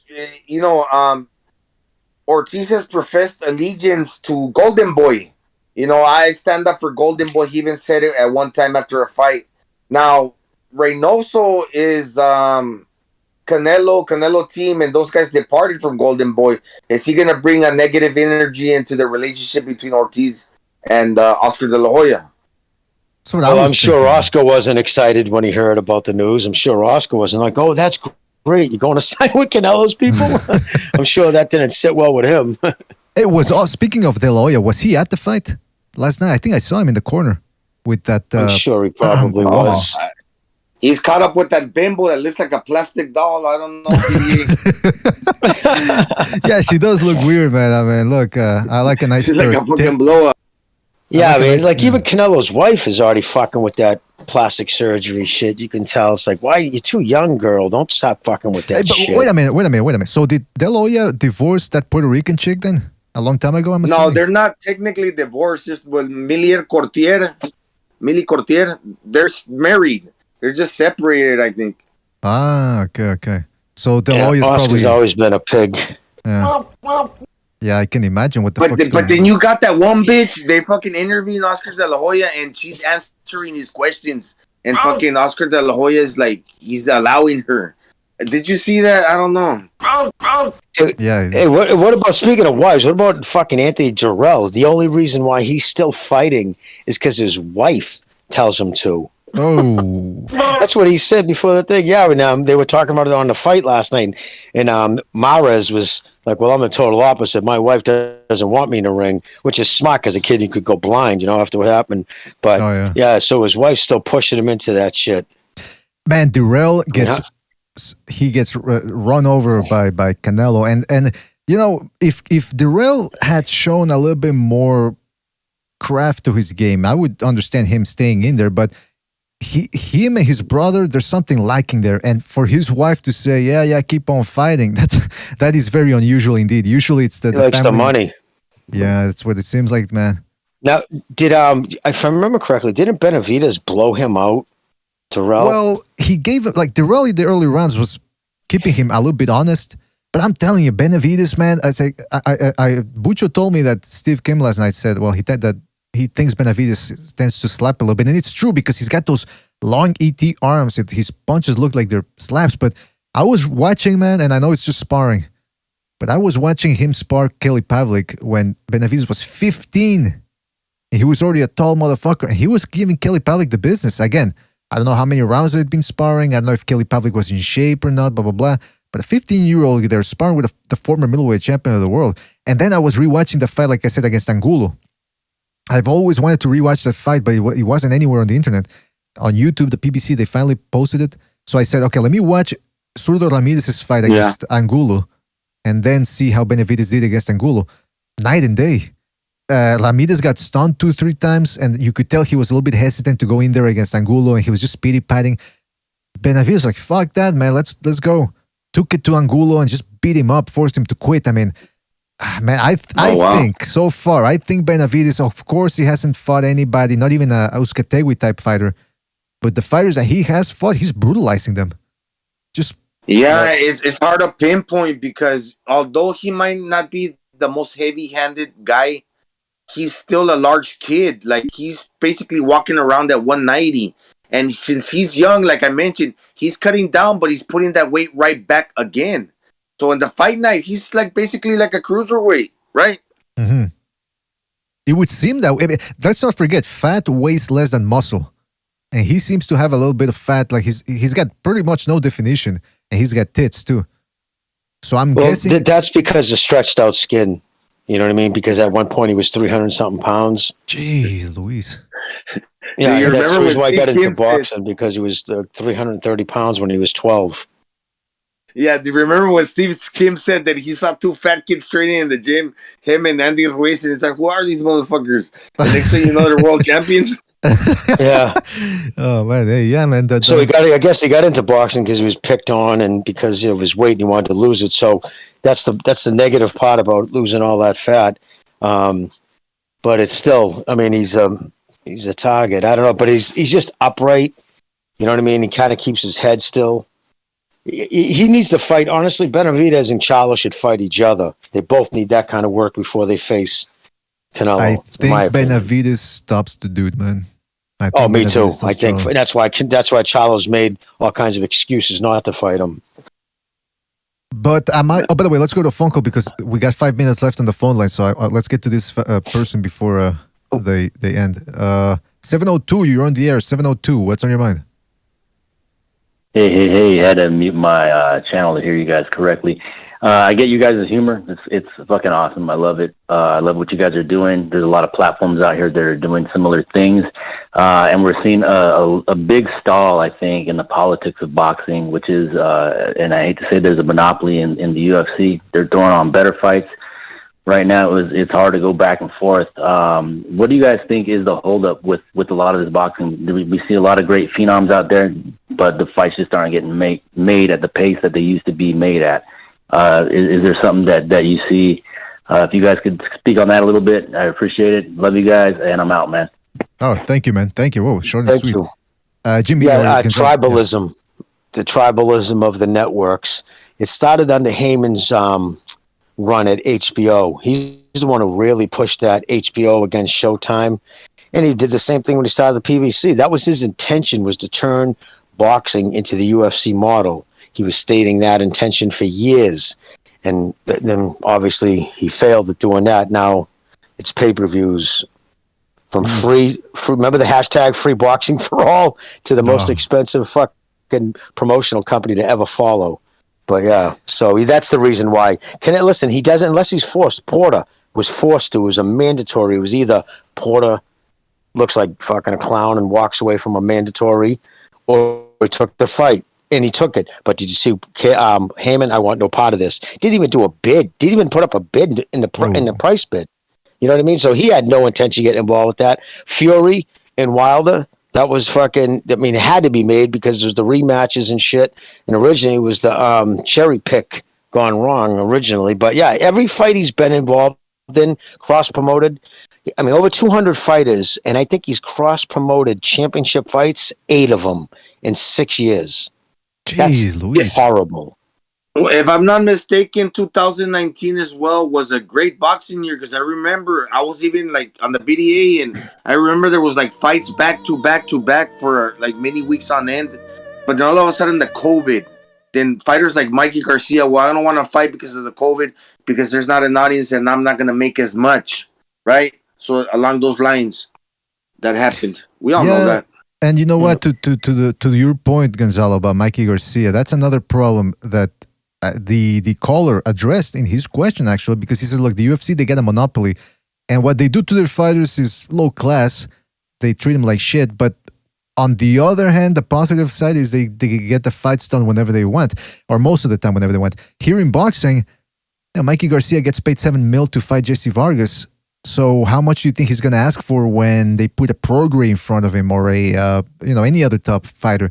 He's going to want 14 million or something crazy. I mean, it's the paydays did get very, very high at some point, but now with the COVID and all that, I think it's sort of recalibrated some fighters' options or outlook for paydays. But for the most part, you still get a lot of divas out there.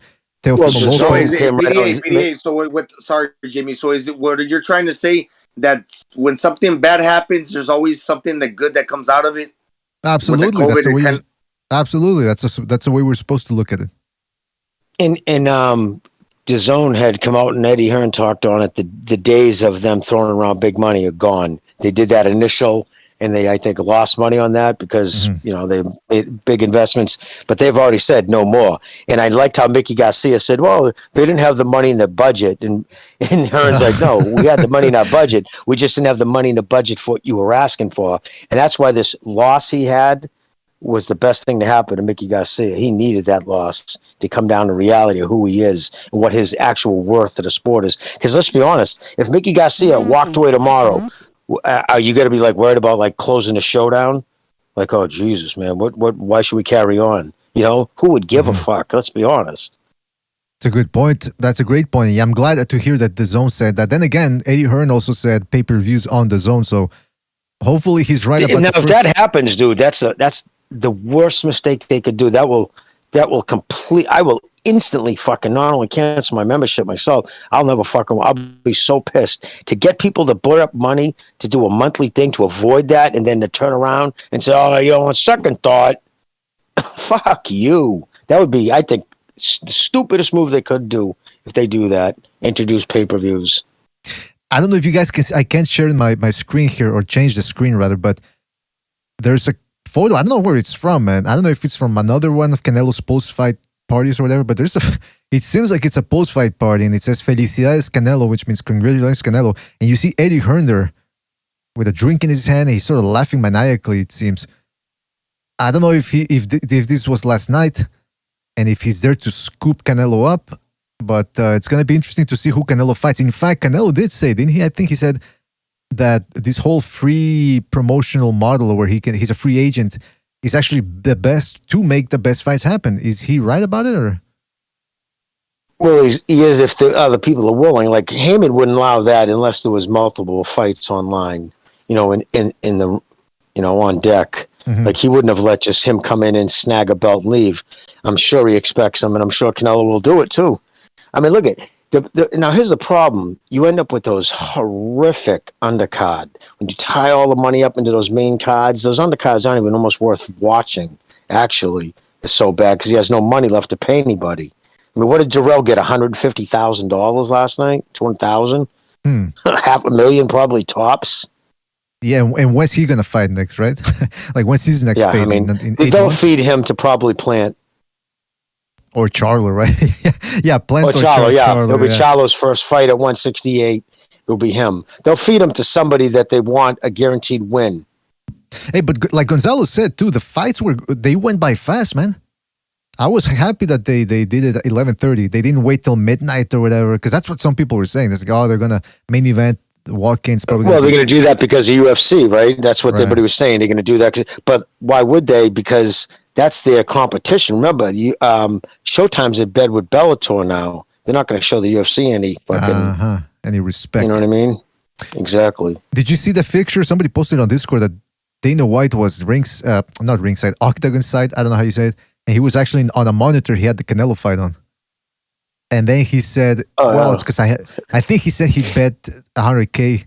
So maybe that was his excuse to try to say, no. But you know what I think it is? I think he was a little bit bored by the MMA when they go to the ground. And he's a huge boxing fan too. He really is. That's where his, first experience with combat sports was, doing boxing matches. Yeah, that's what I'm saying. Yeah, he probably just goes, man, screw this MMA stuff, no matter how entertaining that. Because, I've said it before. MMA, people go, yeah, but it's more entertaining. They say that because there's more one-punch knockouts there. Because they get the little gloves on and you can't roll and block like when you can in boxing. So guys get iced a lot in that. But then when he goes to the ground, you ask any casual, what happens with the crowd? They start booing. Stand them up, stand them up. So it just goes to show There's a fucking collective groan in the audience. You're like, oh. When some guy keeps shooting for the waist and trying to take a dude down, like who the fuck wants to watch that shit? Exactly. It's striking is always going to be more aesthetically pleasing than wrestling. To be honest, I every UFC card, no matter what, I don't watch them live. I never watch them live. I always watch them recorded. That way I can just grab that control, fast forward until they stand them back up. I don't give a fuck about ground game and wrist control and raise your hips up a little higher. Fuck out of here, dude. Hey, can I say something? Well, actually, yeah. Hey, I gotta ask you, fellas: is Canelo the best pound for pound fighter out there right now? After last night? Yes, I would say so. Because of the level of competition and what he's accomplished. When you win undisputed, you unified. Listen, Floyd never did it. You could run down the list of all these greats who've never unified, including time when there was only 2 belts. The fact that there's 4 belts, there's only what? You got Terrence, Josh Taylor, and Ugas. Not Ugas, Usyk. Those are the 3 guys since 2006. Now you have a 4th guy in that. It's a very, very fucking elite class of fighters who actually become undisputed, unified. Yeah, his performance, if it was a little lackluster, the knockout was emphatic. So he maintained his position in the eyes of people. Like, he didn't give up no ground. He didn't give up no ground to the point where, if another fighter outdoes him, then all of a sudden another fighter could be better. No, he keeps that position, and even if somebody else does well, he'll probably still maintain that position. Yeah, let's say Terrence Crawford knocks out Sean Porter. Still, I think Canelo will maintain the position. You're absolutely, it's true. Because some guys, they do so much good work back to back to back that they can sort of have a little time off where, okay, if they fight some dude that's not that good, it's still they made the investment and they still stay on top. Like Usyk for a while, right? He only fought once, I believe, in 2019. But he done so much beforehand that it kept him afloat in the bottom top 10.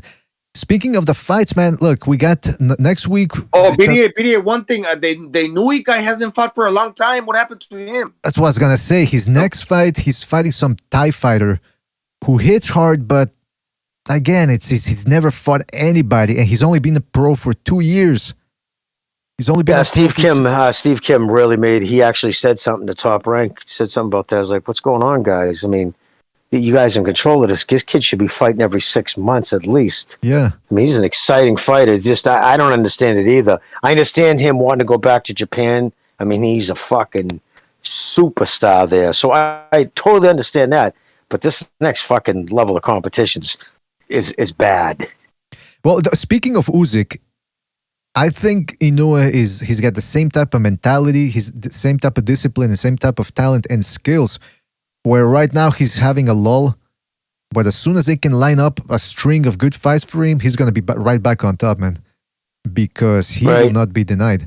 But yeah, right now, man, fighting some Thai guy he's good, he's improved, the Thai guy, But fuck, man, when you got Inoue already showed you against the last Thai guy he fought, because he was good. The last guy he fought was good.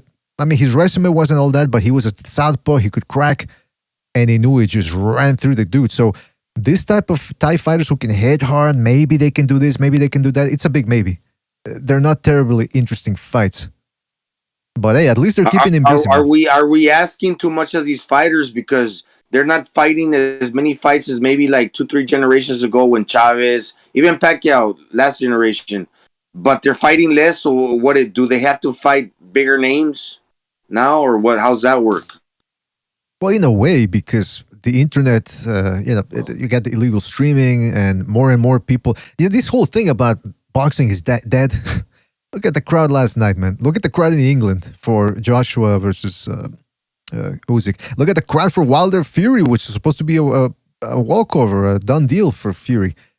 We've had, but the problem is though, BDA though, yes, these big events are still pulling them, but the smaller events, the bread and butter of the sport.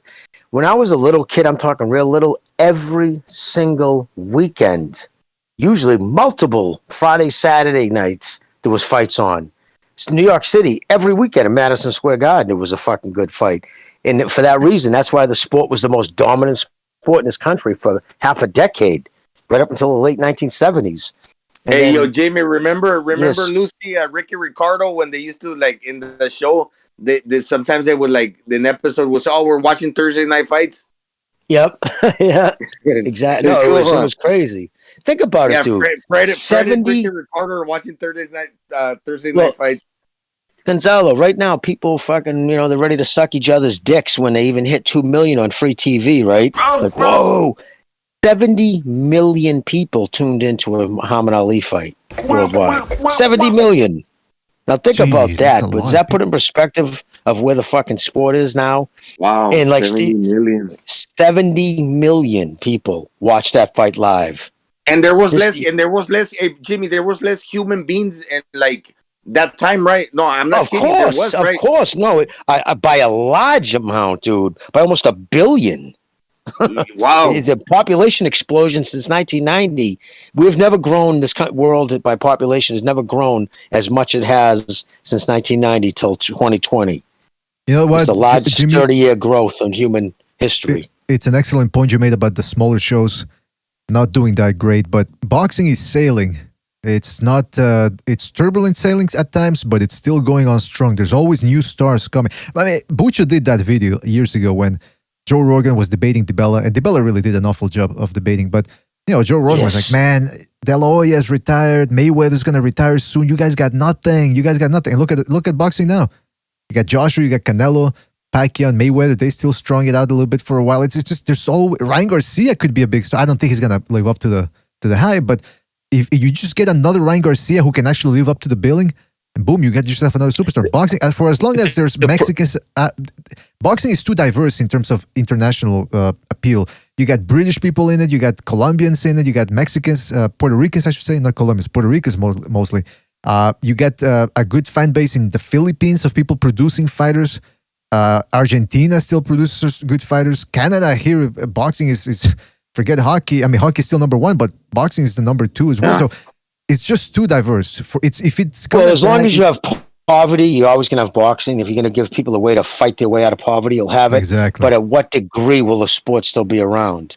As it is now, dude, it's becoming more and more of a niche sport because you don't have guys giving young people. Plus, you have UFC pulling at your base. But when you have a young group like the 4 fucking knucklehead queens, like Teofimo, was showing up and screaming, having that scream fest with Haney at that fight, I thought that was a joke. But you know what I'm saying? Like, if you don't give young kids, especially today, where they have an attention span of a gnat, if you're not giving them something to get excited about, it's just getting harder and harder to pass on. And boxing is one of those sports now. It's become almost endemic where if it's not passed on from your family to like a father to son, very few kids just come to boxing on their own. That's true. That's absolutely true. I mean, I guess we'll have to see. For the moment, I'm not thinking about, it's boxing dying. I remember when they were saying that in, remember De La Hoya Mayweather?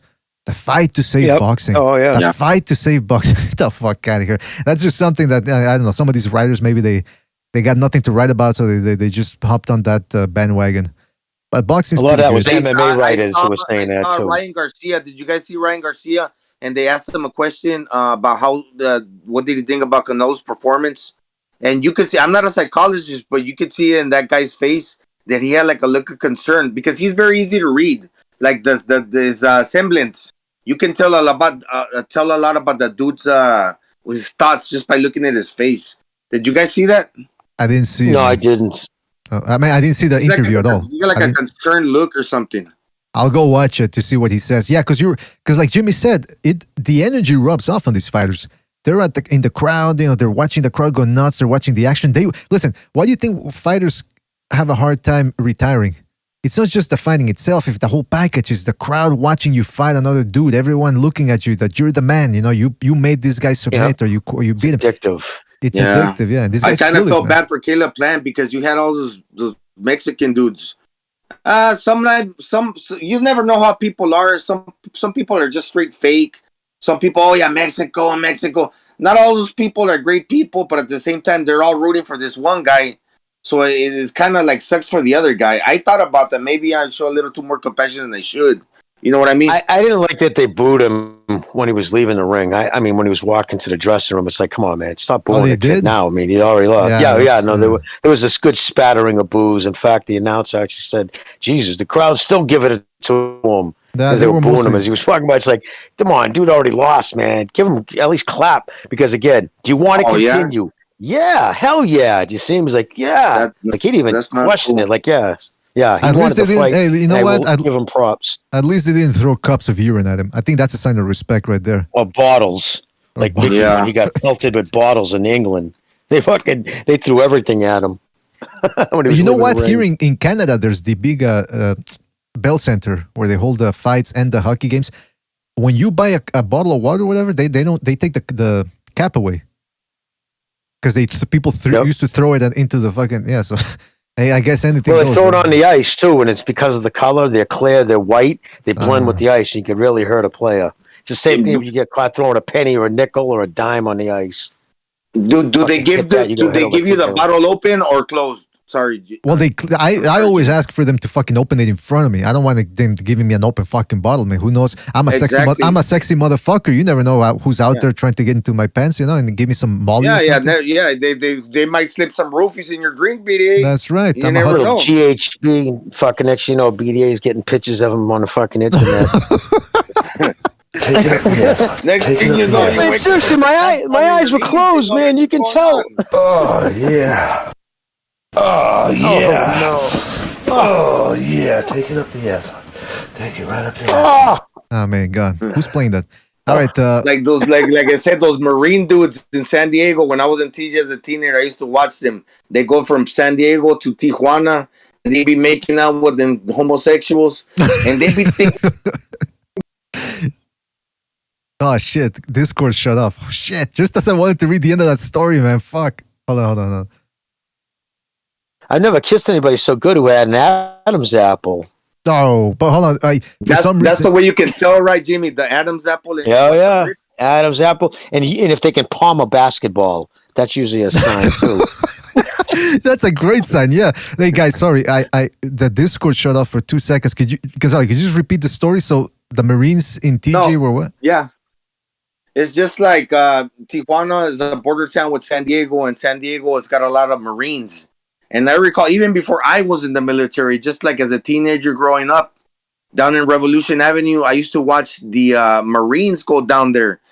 And a lot of the times it would be in the bars. And at the wee hours of the night, you would see, because I used to get around. It's like, man, these dudes be thinking that those guys are girls, but they're actually fucking guys. They be making out with them. And everybody's in on it too, be they like the staff and the people in the bars. They know these dudes are fucking faggots, but they play it off as girls and they allow that. It's crazy. No. Jeez, Luis. It reminds me of that's fucking dangerous, because I remember I saw one of those investigative reports that they do on A&E and all that, where they investigate murders and that. And there was one case where I don't know if they were if they were just soldiers or Marines, but they went out to with these prostitutes, and they brought a couple back to the motel, and then they found out one of them was a man, so they fucking bludgeoned him to death. I'm thinking, whoa, you gotta be. Some guys, man, if they're drunk and you try to catfish them, oof, watch out, man. Oh yeah, they'll fucking kill you. Dangerous. You're really hot, but I don't usually like making out with chicks who keep quarters in their pocket. Is that a roll of quarters? What the fuck is in your pocket? Oh man. But you know what? In a couple of years, it's probably gonna make you a bigot for being disgusted by that. Well, no, they straight up say they actually shame kids in high school now. You see that? Was that going on in California last year? Where kids who said, like, they were basically trying to catch them. They were saying, would you date a transvestite? And if they said no, they're like, why? You're a transphobe? Like, they were trying to shame kids into fucking, like, it's abnormal not wanting to fucking have somebody the same sex go down on you. It's so twisted. Yeah, I would, if they asked me that, I would say, yeah, I don't want to go out with a dude. They banned the military from going down to Mexico many years ago. I still think it remains the same. A lot of our problems now, I think, is like because the people from the other side, from the United States, especially like the young girls that go down there, and everybody in Mexico nowadays thinks they're like in the cartel, or they got some connections, or they work for this guy that pushes drugs in a little store, and somehow they think that they're connected. But those guys are dangerous because they're outlaws. So a lot of the girls go out and they hang out with these guys, and these guys, they like whatever. They fucking shit happens. They'll end up taking the girls, raping the girls, killing them. That shit happens a lot nowadays. It's called having a good time. No, I'm kidding. Listen, we're gonna do a second Renaissance one of these days, because remember the subject was going to be ancient biblical prophecies and all that. I'm still trying to look, Jimmy. I was reading up on angels because you said the Old Testament had those creepy stories of angels screeching. I'm trying to find the 144,000 BDA. 144,000 angels, you mean, or no? Yeah, the anointed. The anointed ones. Well, they came down in 1914. That's the prophecy. 1914, they couldn't go back to the heaven. They're stuck on earth. The outcast, they cannot. Yeah, and so now it's like the end of times. Another prophecy to look into Babylon. It was never to be inhabited again. It never was. I was in Iraq, and I was around that area. I crossed the Tigris and what's the other one? The Euphrates. The Euphrates. One of the tanks went down, and some dude died. It was one of the cranes, the ones that they act like a crane vehicle, but they'll pull other heavy vehicles out of like if they get stuck, whatnot. But one of those fell into because it's a pontoon bridge. It fucking slid off the pontoon. A pontoon is like a floating bridge on top of the river, right? It floats. So one of them big 88 mics is called an 88 mic. It slid off the pontoon, and the dude drowned. He couldn't get out of the vehicle. I remember that. Man, that's so creepy. The CBs, they're the ones who make that, right? The pontoon. Yeah, no, the fucking angels. It was a state in First Testament, the Old Testament there, when I forget what was it, John? He noted that when he got to heaven, he found it disheartening that even in heaven the angels carry weapons. Oh, it's like a prison up there in heaven, apparently. It's the the angels didn't like humans because God made us his favorite, according to the Testament. They say the Bible that says that there's myriads upon myriads of angels. That means there's millions of millions. That means there's billions. That means that there's more angels than there is human beings. And there's different level of angel. And there are different angels of levels. Like some are creepy, but they can't even talk. They're almost like mutants. And then there's the leader ones. Jimmy, you got Jesus. I can't say it in English, but they call angels. You got different kind of angels. Different. The seraphim, the cherubim, You got a whole bunch. Yes. There you go, brother. You know. Well, listen, this is interesting, man. We covered a lot here, at least with the boxing. Next week we don't have. I mean, Benavides. I'm very disappointed. Even Dusketegui fight didn't seem all that juicy, but at least it was mega fight compared to the guy they're putting him up there against. Kyron Davis, classic guy who's got quick hands but no power. I believe. Yeah, but at least we got he's not even a true. Is he going up to 168 too? He's not even. He's a middleweight. I think he fought Dirrell in his last fight at super middleweight. Yeah, it's such a joke. Well, Al Heyman sucks. Hopefully he gives it his all. Munguia versus Rosado is on that same night, so hopefully that one makes up for the whole thing. What did you say? Bungia, BD? Bungia? Munguia, yeah. Oh, I thought you said Bungia like a bum. Bungia. No, I'm not. I don't go No, for that. Munguia, he's another one, man. That kid's got close to 40 fucking fights? Yep. Who the fuck has he ever fought, man? He still has never really fought anybody. It's like, why are they That matching motherfucker that looks kid like so Tom soft? Cole from Kickboxer. Hey, we still got Lomachenko's going to fight this year. That's always good. He's going to have fought 2 years if the fight goes down. Speaking of Lomachenko, man, fucking, what about Haney making it seem more and more that he's not going to be hanging around and he's not going to 140. He's going to be hanging around at 135. Well, of course. So think about it. That motherfucker waited a year. It's to pull this well over a year to pull a stupid Camboza fight off, all about money. His main thing is the money, money, money. So, all right, let's call it for what it is. The most money you could possibly make is fighting Lomachenko in a rematch on a pay-per-view in front of a live gate. Last time it was under the COVID. How do you say it? COVID? What do you say? COVID. The COVID. COVID. I like it. The COVID. Yeah, in an empty place. So if that's really your main fucking concern is about your bottom line, then there's another excuse. And another thing I don't like is you hear his fans, oh, fuck it, that was easy, man. If it was so easy, then run it back. What are you worried about? Listen, bottom line is that kid had a bum wing. He fucking saved it, waited too long to bring it on. But when he brought it on, that spooked fucking Lopez, and he wants no part of a rematch. I don't give a fuck what anybody says. Absolutely, yeah. And now his father, apparently he did an interview last night. Lopez's father, he goes, man, the only one, Canelo's the best, man. The only one that could beat him would probably be my son if he goes up to 160. Whoa. You mean the guy that's afraid, your son, the guy who's afraid of rematching Lomachenko because of the last 5 rounds, he's going to go all the way to fight Canelo. Get the fuck. This guy's on. Did he really say that? Let me look it up, man, because I don't want to talk out of school. Yeah, they wasted a whole year. One thing I do have to say about Teofimo, from my perception, I was thinking about some other stuff, but this just came up to my mind right now. That dude stay training. He trains hard. Teofimo. Well, he has to. If he wants to make if he wants to make he wants to continue making 135, he's got to keep the weight down, man. I mean, that fucking guy's huge. Yeah. I mean, he's. I guess right now they just tweeted out like, well, did you see that tweet the interview Josh Taylor gave? Whew, did he cut him up? Oh my God, he blistered fucking him bad. He was saying that he's basically, I just copied what he said. He's like, he knows that the kid had a bum shoulder, and now that he's healed, he wants nothing to do with him. That's what Taylor said about Lopez. Well, I mean, Lopez is the one that's saying, yeah, I don't want to fight Lomachenko. I got bigger fish to fry 140. And then when he's talking about Taylor, he goes, hey, let's make it at a catchweight. You got bigger fish to fry or half big fish to fry. He wants to cut him up in half. And what bigger fish? And what bigger fish is that? Who's going to make more money than right now? Who could he fight? Okay, maybe Tank, because Tank does pull. He can pull 12 to 14,000 people. But even still, it's not going to be the same money. The biggest money that he could make is against Lomachenko. And if that's his main concern is cash, then make it. Run it back. Exactly, but I mean, lost so much respect for him by not doing that.